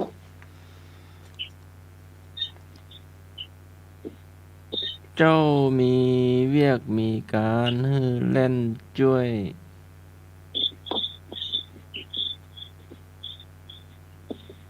หมายถึงการไม่นิ่งดูดายเมื่อเจ้านายหรือสังคมชุมชนวัดหรือมีงานส่วนรวมควรรีบไปช่วยเหลือกัน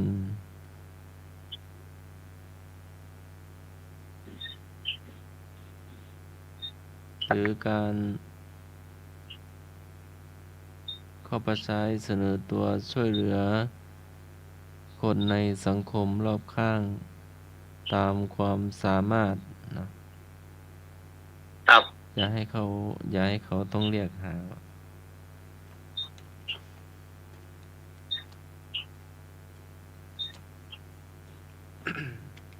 หรือว่าตามโบราณว่าเนาะอยู่บ้านท่านอย่านิ่งเดียวดายปันขวปันคอยให้ลูกท่านเล่น เสียงโอ้กันตะคืนพี่กรณ์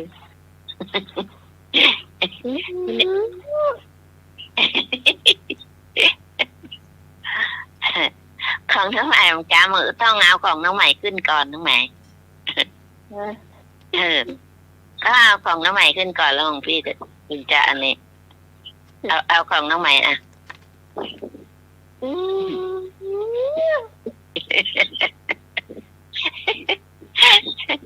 ไม่ใช่ของน้องใหม่คำว่าขอยนั่นแหละก็จะของพี่กรณ์จะมาขอยไหนคอยจะคอยไหว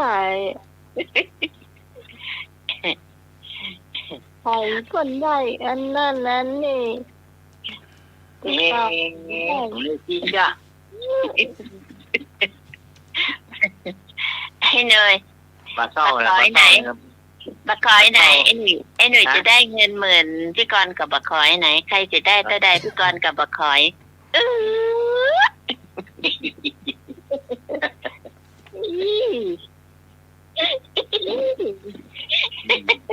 แต่เจ้าอันที่ไหนนี่ส่งแซวมาอยู่นะหมายพี่ไหนได้เนี่ยถ้ามีอันดับในล่ะแน่นอนนะ5,000นี่ล่ะแซวนั้น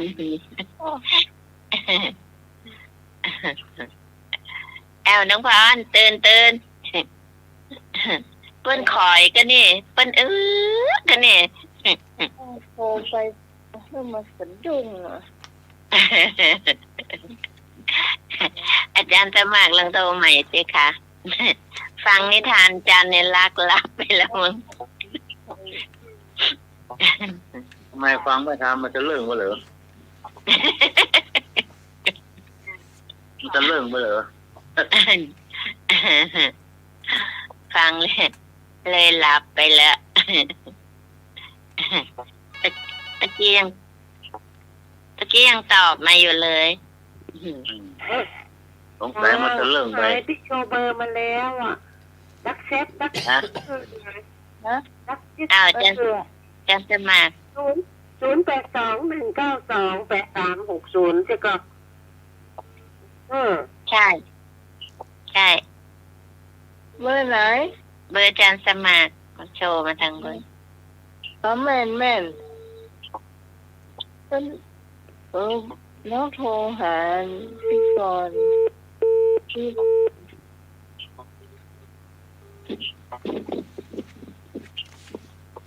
อาจารย์สมัครไปรับน้องพรมา เป็นกำลังจะคอยกันนี่เดี๋ยวดีขี้จ่าไปแล้ว เ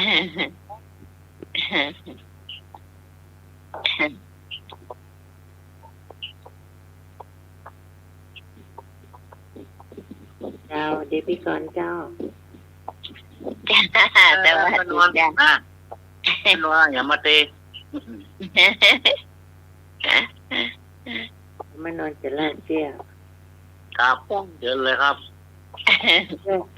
อันนี้ความโลภเป็นเหตุเนอะ ครับ ความโลภเป็นเหตุ ความโลภเป็นเหตุ โอ้ จ้ะมีสอง ครับ ผัวเมียเพิ่นฮักกันนะอยู่ด้วยกันฮักกันเนี่ยจ้ะไปสวนไปให้ด้วยกันจะดีอ่ะแล้วก็ ไปขุดมันขุดอย่างเอกอ่ะเพิ่นฮักกันไปด้วยกันจ้ะนาดเมียเพิ่นแข่งเกมขนาดเลยนะผัวเพิ่นก็กินเนาะลามตาสูตาไอ้หรอแต่เสียท่าจางเกียไปหน่อย ถ้าเมียมันก็บอกว่าไปเลยตะกี้น้องก็ใส่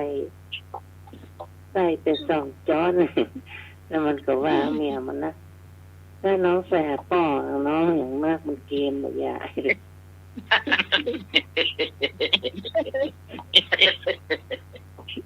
มันก็เข้าหัวกันเยอะจ้ะสมาจนเถอะแล้วเมียมันชดหลังแล้วหัวมันก็ถามล่ะน้องโตดแกเจ้าเหรอไอ้เหม็นก็ครับถ้าผมจะดีนะแล้วก็ไปออกไปสวนละการไปปลูกให้คดเป็นอย่างไปขุดมันเนี่ยเนาะถ้าเทวดาก็อินโดเนาะก็ท่ากันไปเขาออกไปต้องไปบ้านกับไปเดินกันเนี่ยกันแล้วเดี๋ยวนี้เพิ่งก็โดนใจหัวมันไปขุดมันตรงนั้นน่ะก็ไปปะใส่ทองก้อนใหญ่เลยอ่ะแล้วก็เอาละตอนนั้นก็เริ่มละหัวมันก็ว่าวันนี้สู่ปิ๊กบ้านกันเนอไอ้จะเฝ้าตรงนี้จะเฝ้าทองจะเอาเข้าบ้านกับหัวเขามาหันมาลักอย่างเงี้ยค่ะเมียกับปิ๊กบ้านคนเดียวเนาะแล้วก็หัวก็อยู่ตรงนั้นก็คูดคือต่างคนต่างกึดใส่กันละก็เตื้อให้กันนะ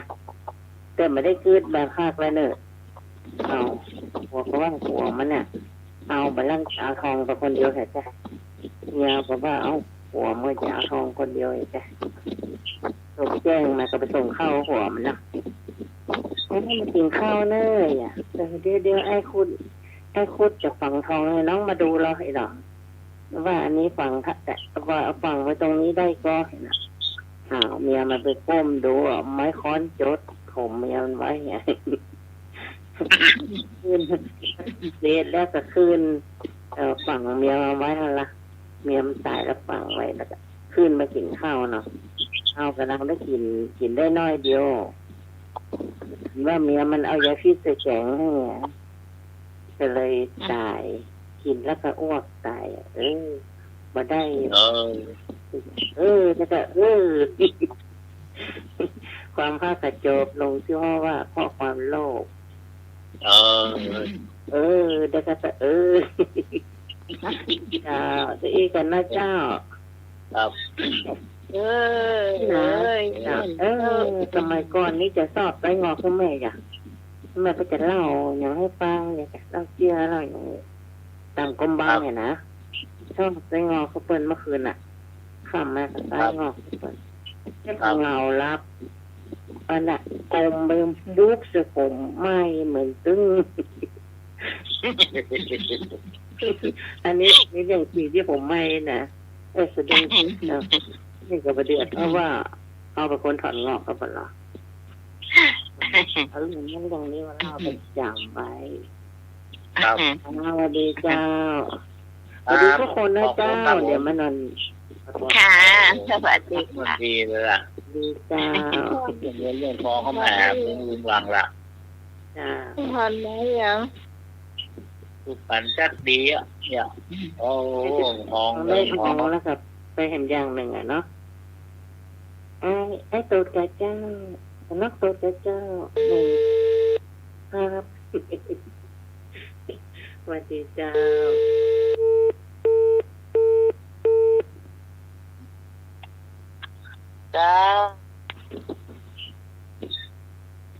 อย่างรับกัน อาจารย์สมัครไปรับแล้วฟังนาน มาแล้วเจ้ามาแล้วเจ้า ใช่ กำลังจะเล่าฝันดื้อ เจ้าฝันเนาะตอนนี้มีอย่างห้องกระจะเห็นไหม อันนี้เดี๋ยวไอ้หนุ่ยเล่าเจ้าหรอ ครับ นะเล่าเลย อ่า เอาไปบอก เจ้า อ้าว เลย เที่ยเงินคนเท่าเนาะคนเท่าได้เงินเปล่าเงินเบี้ยคนเท่ามาละแต่วันไปหอมผ้าน้องนี่ลูกหลานมันก็เดือดเงินคนเท่าที่ไปซ่อกินห้านกินนี่เอาไปทุกเจ้าหมดเนาะตามบูนเนาะนี่ล้ำเหลือเนี่ยโจมคนเท่าว่าโอ้ยน้อยนี่อย่างใด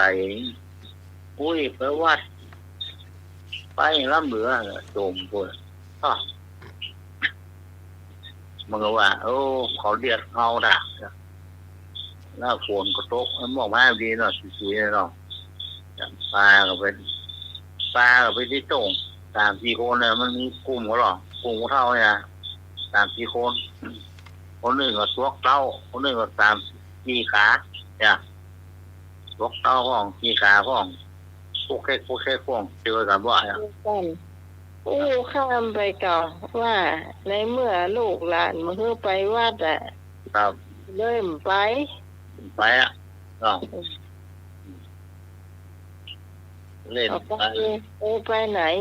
ชวนแกไปเล่นไพ่เหรอ ครับก็ไปเล่นไพ่ดีกว่าหรอก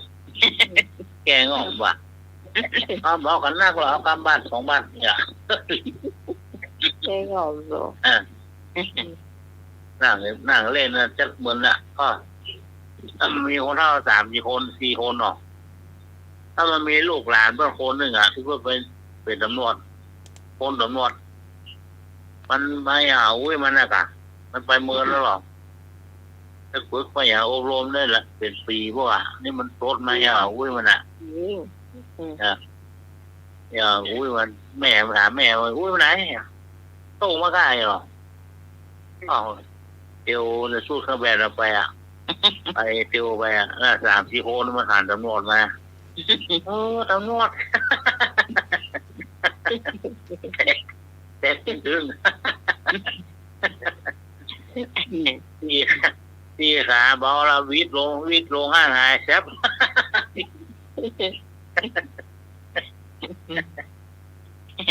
ผมนะอุ้ยผมนะมันเป็นความไทยอันนี้ใช่ปะไม่ที่ขาไม่ตัวไม่เท้าบอลสักคนเลยปื้อไอ้แซมมอน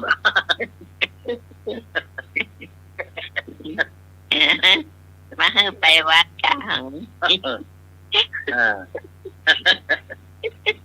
เป็นว่าทีเดียวทุกคนเลย วัดเกียร์เหมือนผมมองนะ เอาไว้ใส่ข้าวหอมก็ไปล้ำมาเหลือเชื่อใจได้ว่าเพราะมันจะเอาไปซื้อ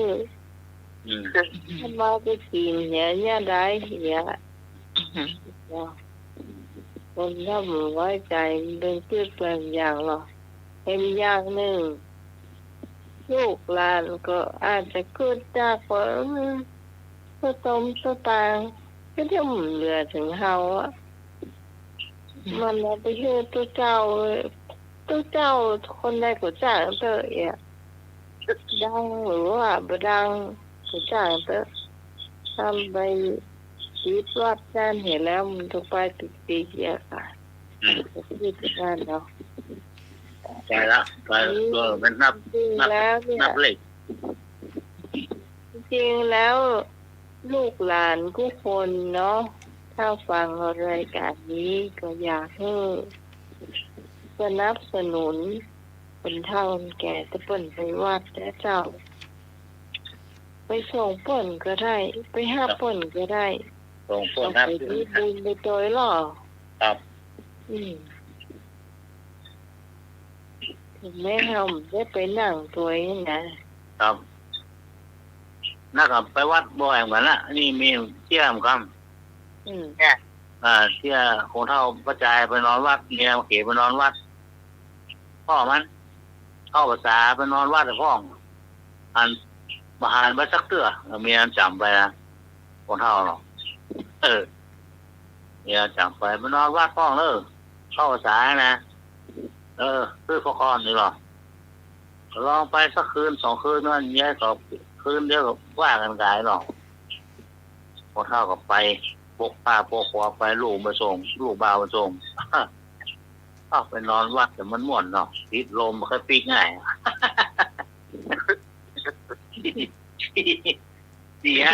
7 8 คืนปีกบ้างเมียต่ำลูกมาน้อยไม่พอพ่อมาบ้านมาจองไปยัยก็เนี่ยว่าชี้มาไปจองอ่ะผมมองมันน้อยมากกว่ามาเลยก็ไปสัก2-3 คืนปีมาเหมาะก็แม่ว่าปีกมาได้หรอปีกเนี่ยปีกเดี๋ยวจะไปบอกหรอปีกแม่พวกนั้นก็ไปบอกแม่ปีกแม่หรอบอกว่าไปแม่พ่อปีกว่าปีกนะไอ้พ่อปีกบุกแก้วมาหวานละ3-4 วันนะปีกไปทำอะไรไปเดี๋ยวเนี่ย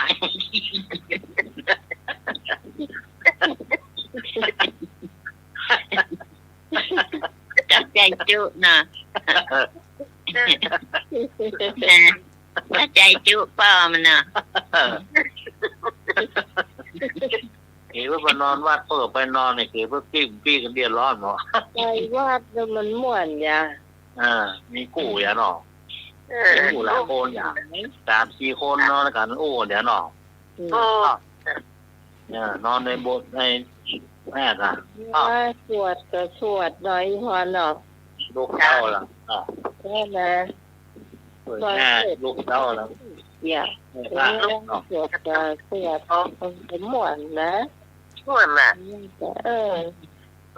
ไอ้ที่เราเคยว่าคนพอตกไม่จะติดเนาะเป็นของแมนโม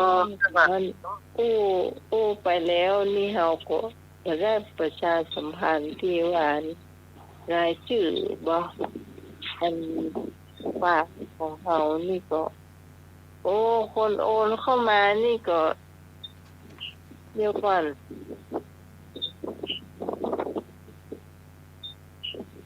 ก็จะหมดสมหูที่เรียนบอกมาเนี่ย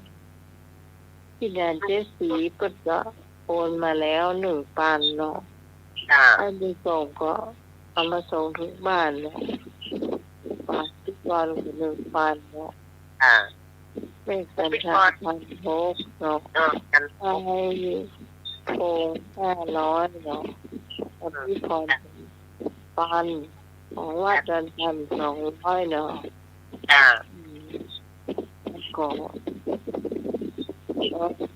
ของไม่เป็นนี้ว่าเป็นการไป2,000เจ้าเสียงพัดลมเสียงพัดลมไม่เลยถ้าเราไม่เลยครับบางหน่อยมันโมโหเรื่องเจ้าครับผมอันของแม่สินทรานี่2,000นะเจ้าเพิ่นโอนมาทำไมไม่ได้ไปกดเอาเสื้อเจ้าก็เดี๋ยวสักวันที่1วันที่2เนี่ยจะไปกดเอาเนาะก็เนี่ยรวมถึงของพี่พรแน่เนาะตรงแม่จันทรานี่พระดาวตวง1,500หน้าหมู500ให้หนุ่ยจ้างตวง1,500หน้าหมู500ก็ใหม่ก็เอาตวงคนเดียวหน้าหมูนี่ก็ใหม่จะเอาด้านตัวการทำตัวเจ้าแล้วก็มีการรวมนี่ก็จะมีไอ้หนุ่ยเนาะแม่จันทราเนาะแล้วก็ปีก่อนเนาะ200ปีก่อน200เนาะต้องหมายทีแล้วก็เปี้ยมไผ่500เจ้า เอ็มไพก็จะฝากมาวันที่31เจ้าแล้วก็น้องใหม่จะเอาสตางค์ไปให้ตังวัดดอนตันเนี่ยวันอังคารวันศิลป์เนี่ยเจ้าเพื่อจะให้เพื่อเอาไปซื้อพัดลมเป็นพัดลมพัดลมติดฝาผนังก็ฮะอันนี้เหมือนรวมกับก้ามือช่างนะ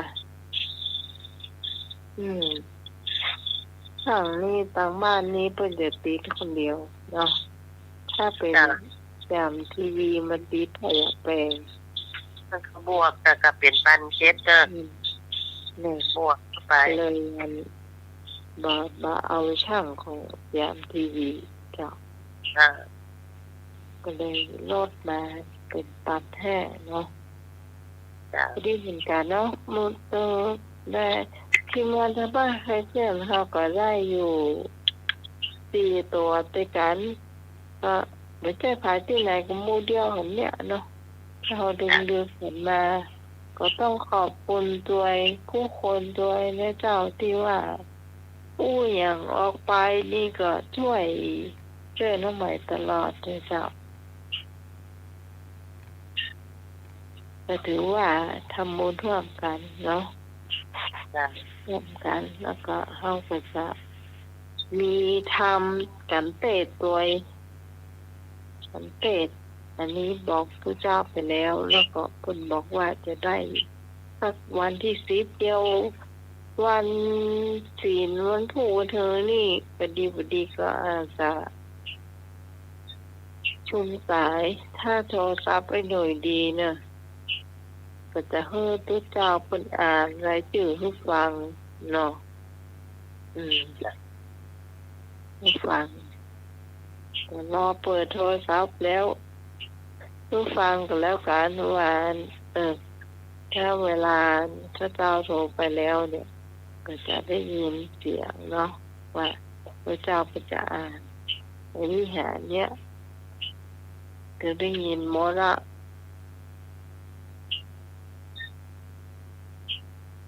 แต่ทาบนี้เราจะเตะตอนที่ปีนที่10พุ่นน่ะเจ้าจะเป็นเดือน12นะน่าจะเป็นเดือน12พอละอันนี้มันเป็นเดือน11อยู่เนาะ จ้ะ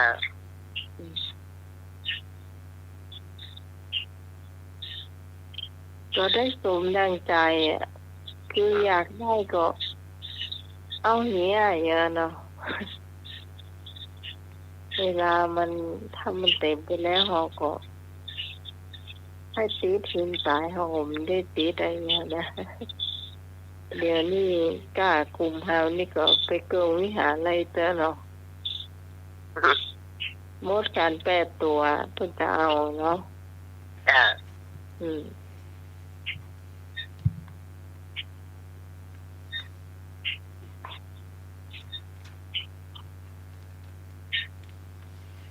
ส่วนทางธรรมะใครเครียดนั่นก็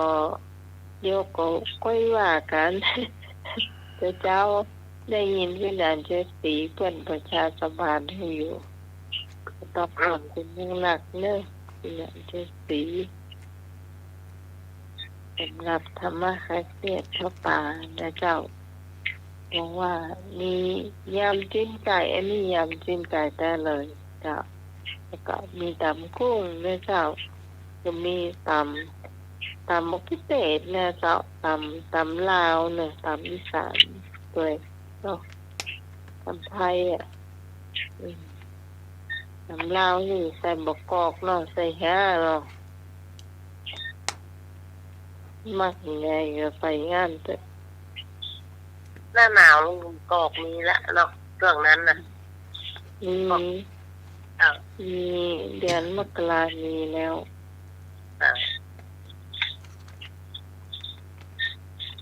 จะดูเวลาน้อยหนึ่งจ้ะนี่อย่าอ้อน้องสองถ้าถึง7 นาทีมีอย่าอ้อก่อน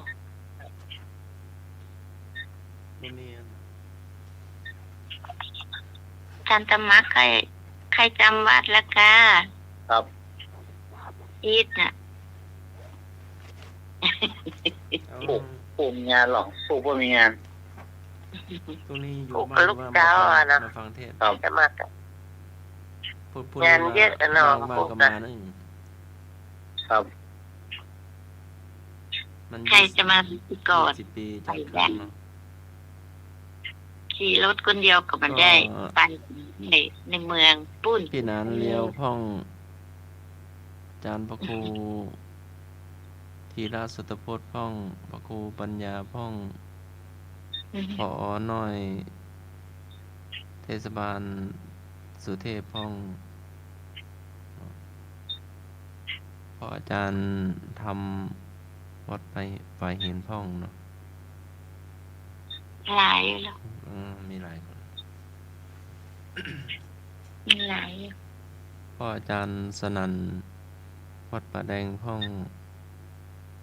พ่ออาจารย์เทศบาลพ่อง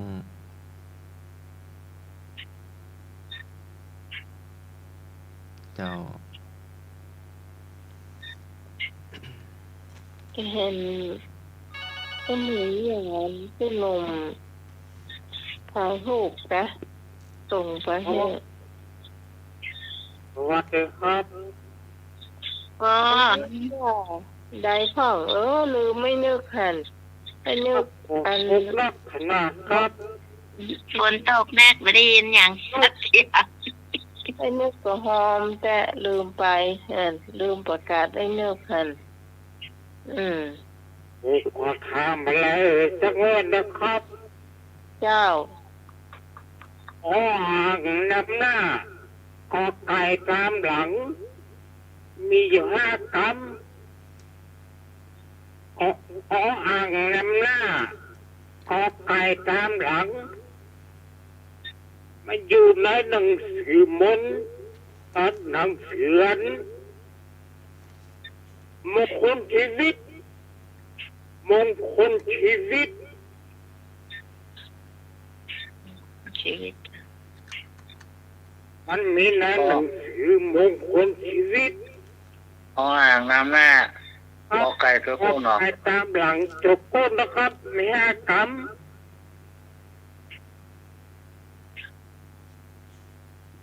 5 กรัม ครับ ฮ่า ใจเย็น แล้วมันก็ โอ้ยน้ำหน้า ครับก็ไก่ตามหลัง มี อ่าง 5 กรัม น้ำหน้าอ่างเนินหน้าขอไก่ตัวโก้หนอ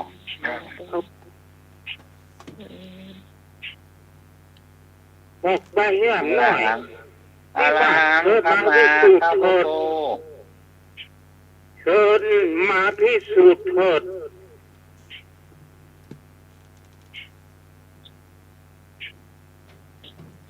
มีอย่างแล้วนึกว่าแค่อันนี้ นะกออ่างตัวน้ำหน้าขอไก่ตัวโก้ ธรรมะธรรมโมอยู่ในมงคลชีวิต อาลาหัง ใช่ ถ้ายังพันเต ใช่เย็น ใช่ ที่ว่าเชิญมาพิสูจน์เถิด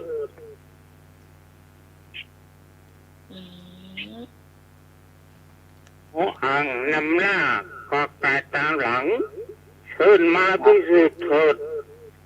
เสวนาจะพาไปนอนวัด มาใจ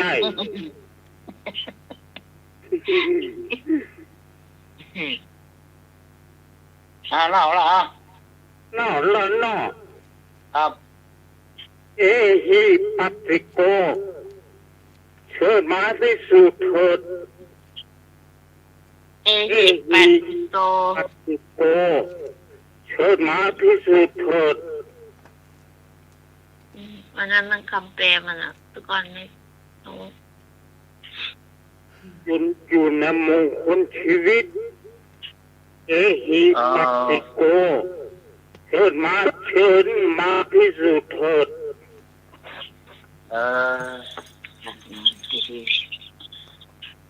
ครับตีกันนะครับ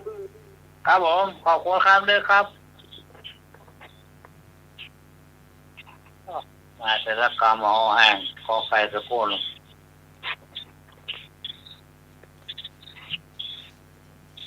ว่ามันใจกรรม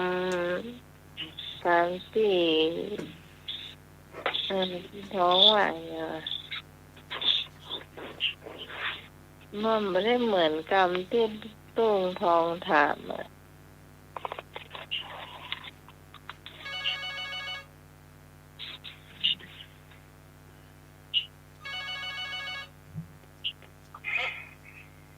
อย่างน้ำกลัวอย่างเจ้า ฮะ น้ำกลัวอย่างเจ้า น้ำกัวลมอัด น้ำฝนก็ได้น้ำทั่วไปก็ได้เจ้า น้ำกัวลมอัดถ้าพี่พรได้พี่พรรู้อ่ะ น้ำก็น้ำทั่วไป ไปหาพี่พรป้ามันไม่ได้ยินกันอาจารย์สมัคร ได้ยินสำรับ มันรู้อ่ะ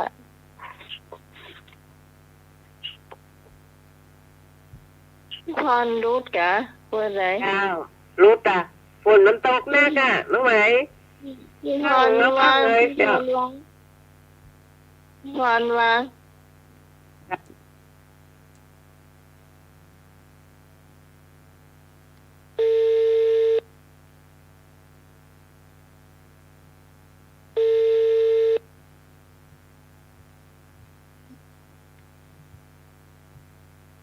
เจ้า เจ้าน้องตอบว่าน้ำกัวลม น้ำกลัวอย่างพ่องเจ้า น้ำกัวลมอัด ใจเตือ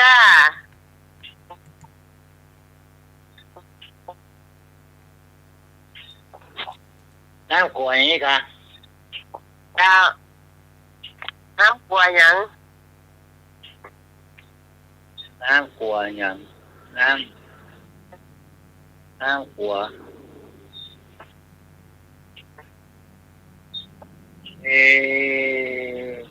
ถ้าที่น้องหูคือน้ำกัวลม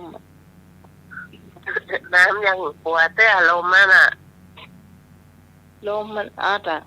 น้ำอัดลมเนี่ยอันนี้เป็นของตุ้งทองเลย น้ำกลัวอย่างนี้ค่ะ เจ้า เอ้ย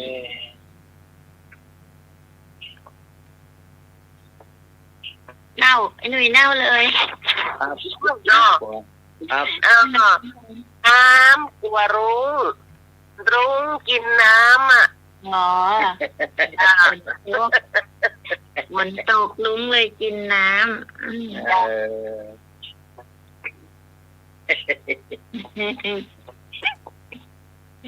อได้ละ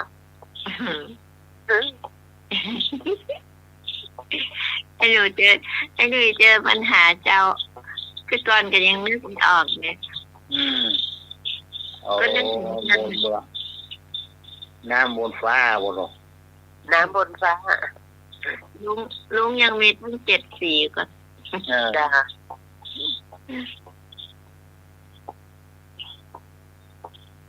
ฝนตกหนักขนาดเลยพี่กอนโอ้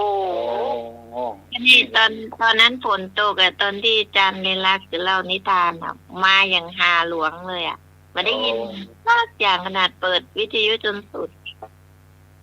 แค่หลังคาไปจังกะสีนี่โชคตึงได้ยินอย่างเงี้ย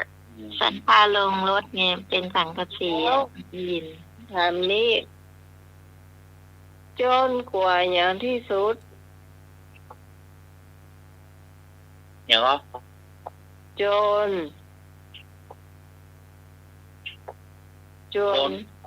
กลัวอะไรที่สุด ก็กลัวตำรวจนะกะ มาใต้ โดนนี่ค่ะ จ้า ปัญหาชาว มันอยู่ยิมปากเนี่ยนึกมาออกอ่ะ แยกปัญหาตุ้งทอง นั่นแหละ โดนบุก มาใช่ใช่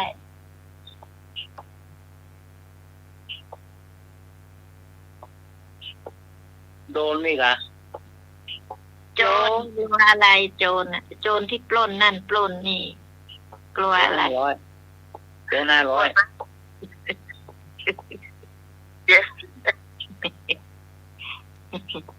ไม่ใช่ไอ้หนุ่ย ฮะ โจรใหญ่อย่างที่สุด ปัญหาตื้อลุงทองเนี่ยนึกไม่ออกเลย มันอยู่ริมปากเนี่ยนึกไม่ออก หนู เจ้า ว่าฟ้าถวายครับเป็น อ๋อ วัน กลัว ฟ้า ฟ้า ถ ทลาายวโจร เออ ฟ้าถวายโจร โจรฟ้าทลายโจรนั่น เก่งละอย่างที่พรถามตะกี้เนี่ยคำถามตุ้งทองเพิ่นบอกว่าลมป่วยอย่างที่สุดนี่นะเนี่ยน้ำกว่าอย่างที่สุดคือลม น้ำอับลมเนี่ย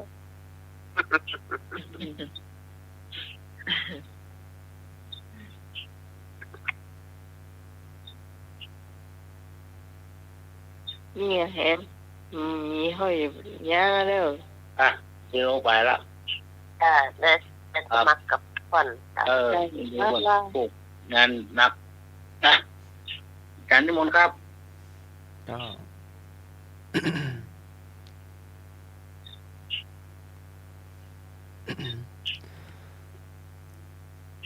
อัปปมาทะรตาโหทะท่านทั้งหลายจง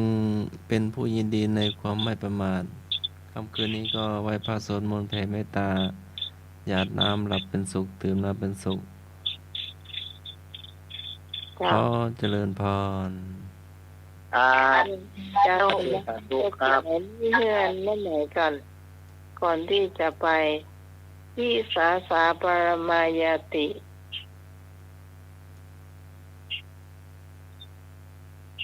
แต่ฟังค นิสาสาก็ได้ยินแต่บาลีแต่คำแปลไม่ได้ยินเนาะ ญาติอย่างยิ่งจะ ความไม่ประมาทเป็นความสนิทเป็นญาติอย่างยิ่ง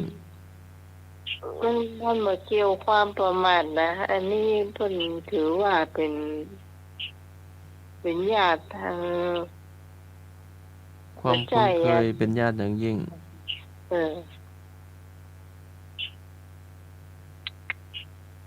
ถึงแม้ไม่ใช่ญาติพี่น้องแต่ว่าเป็นญาติทางธรรม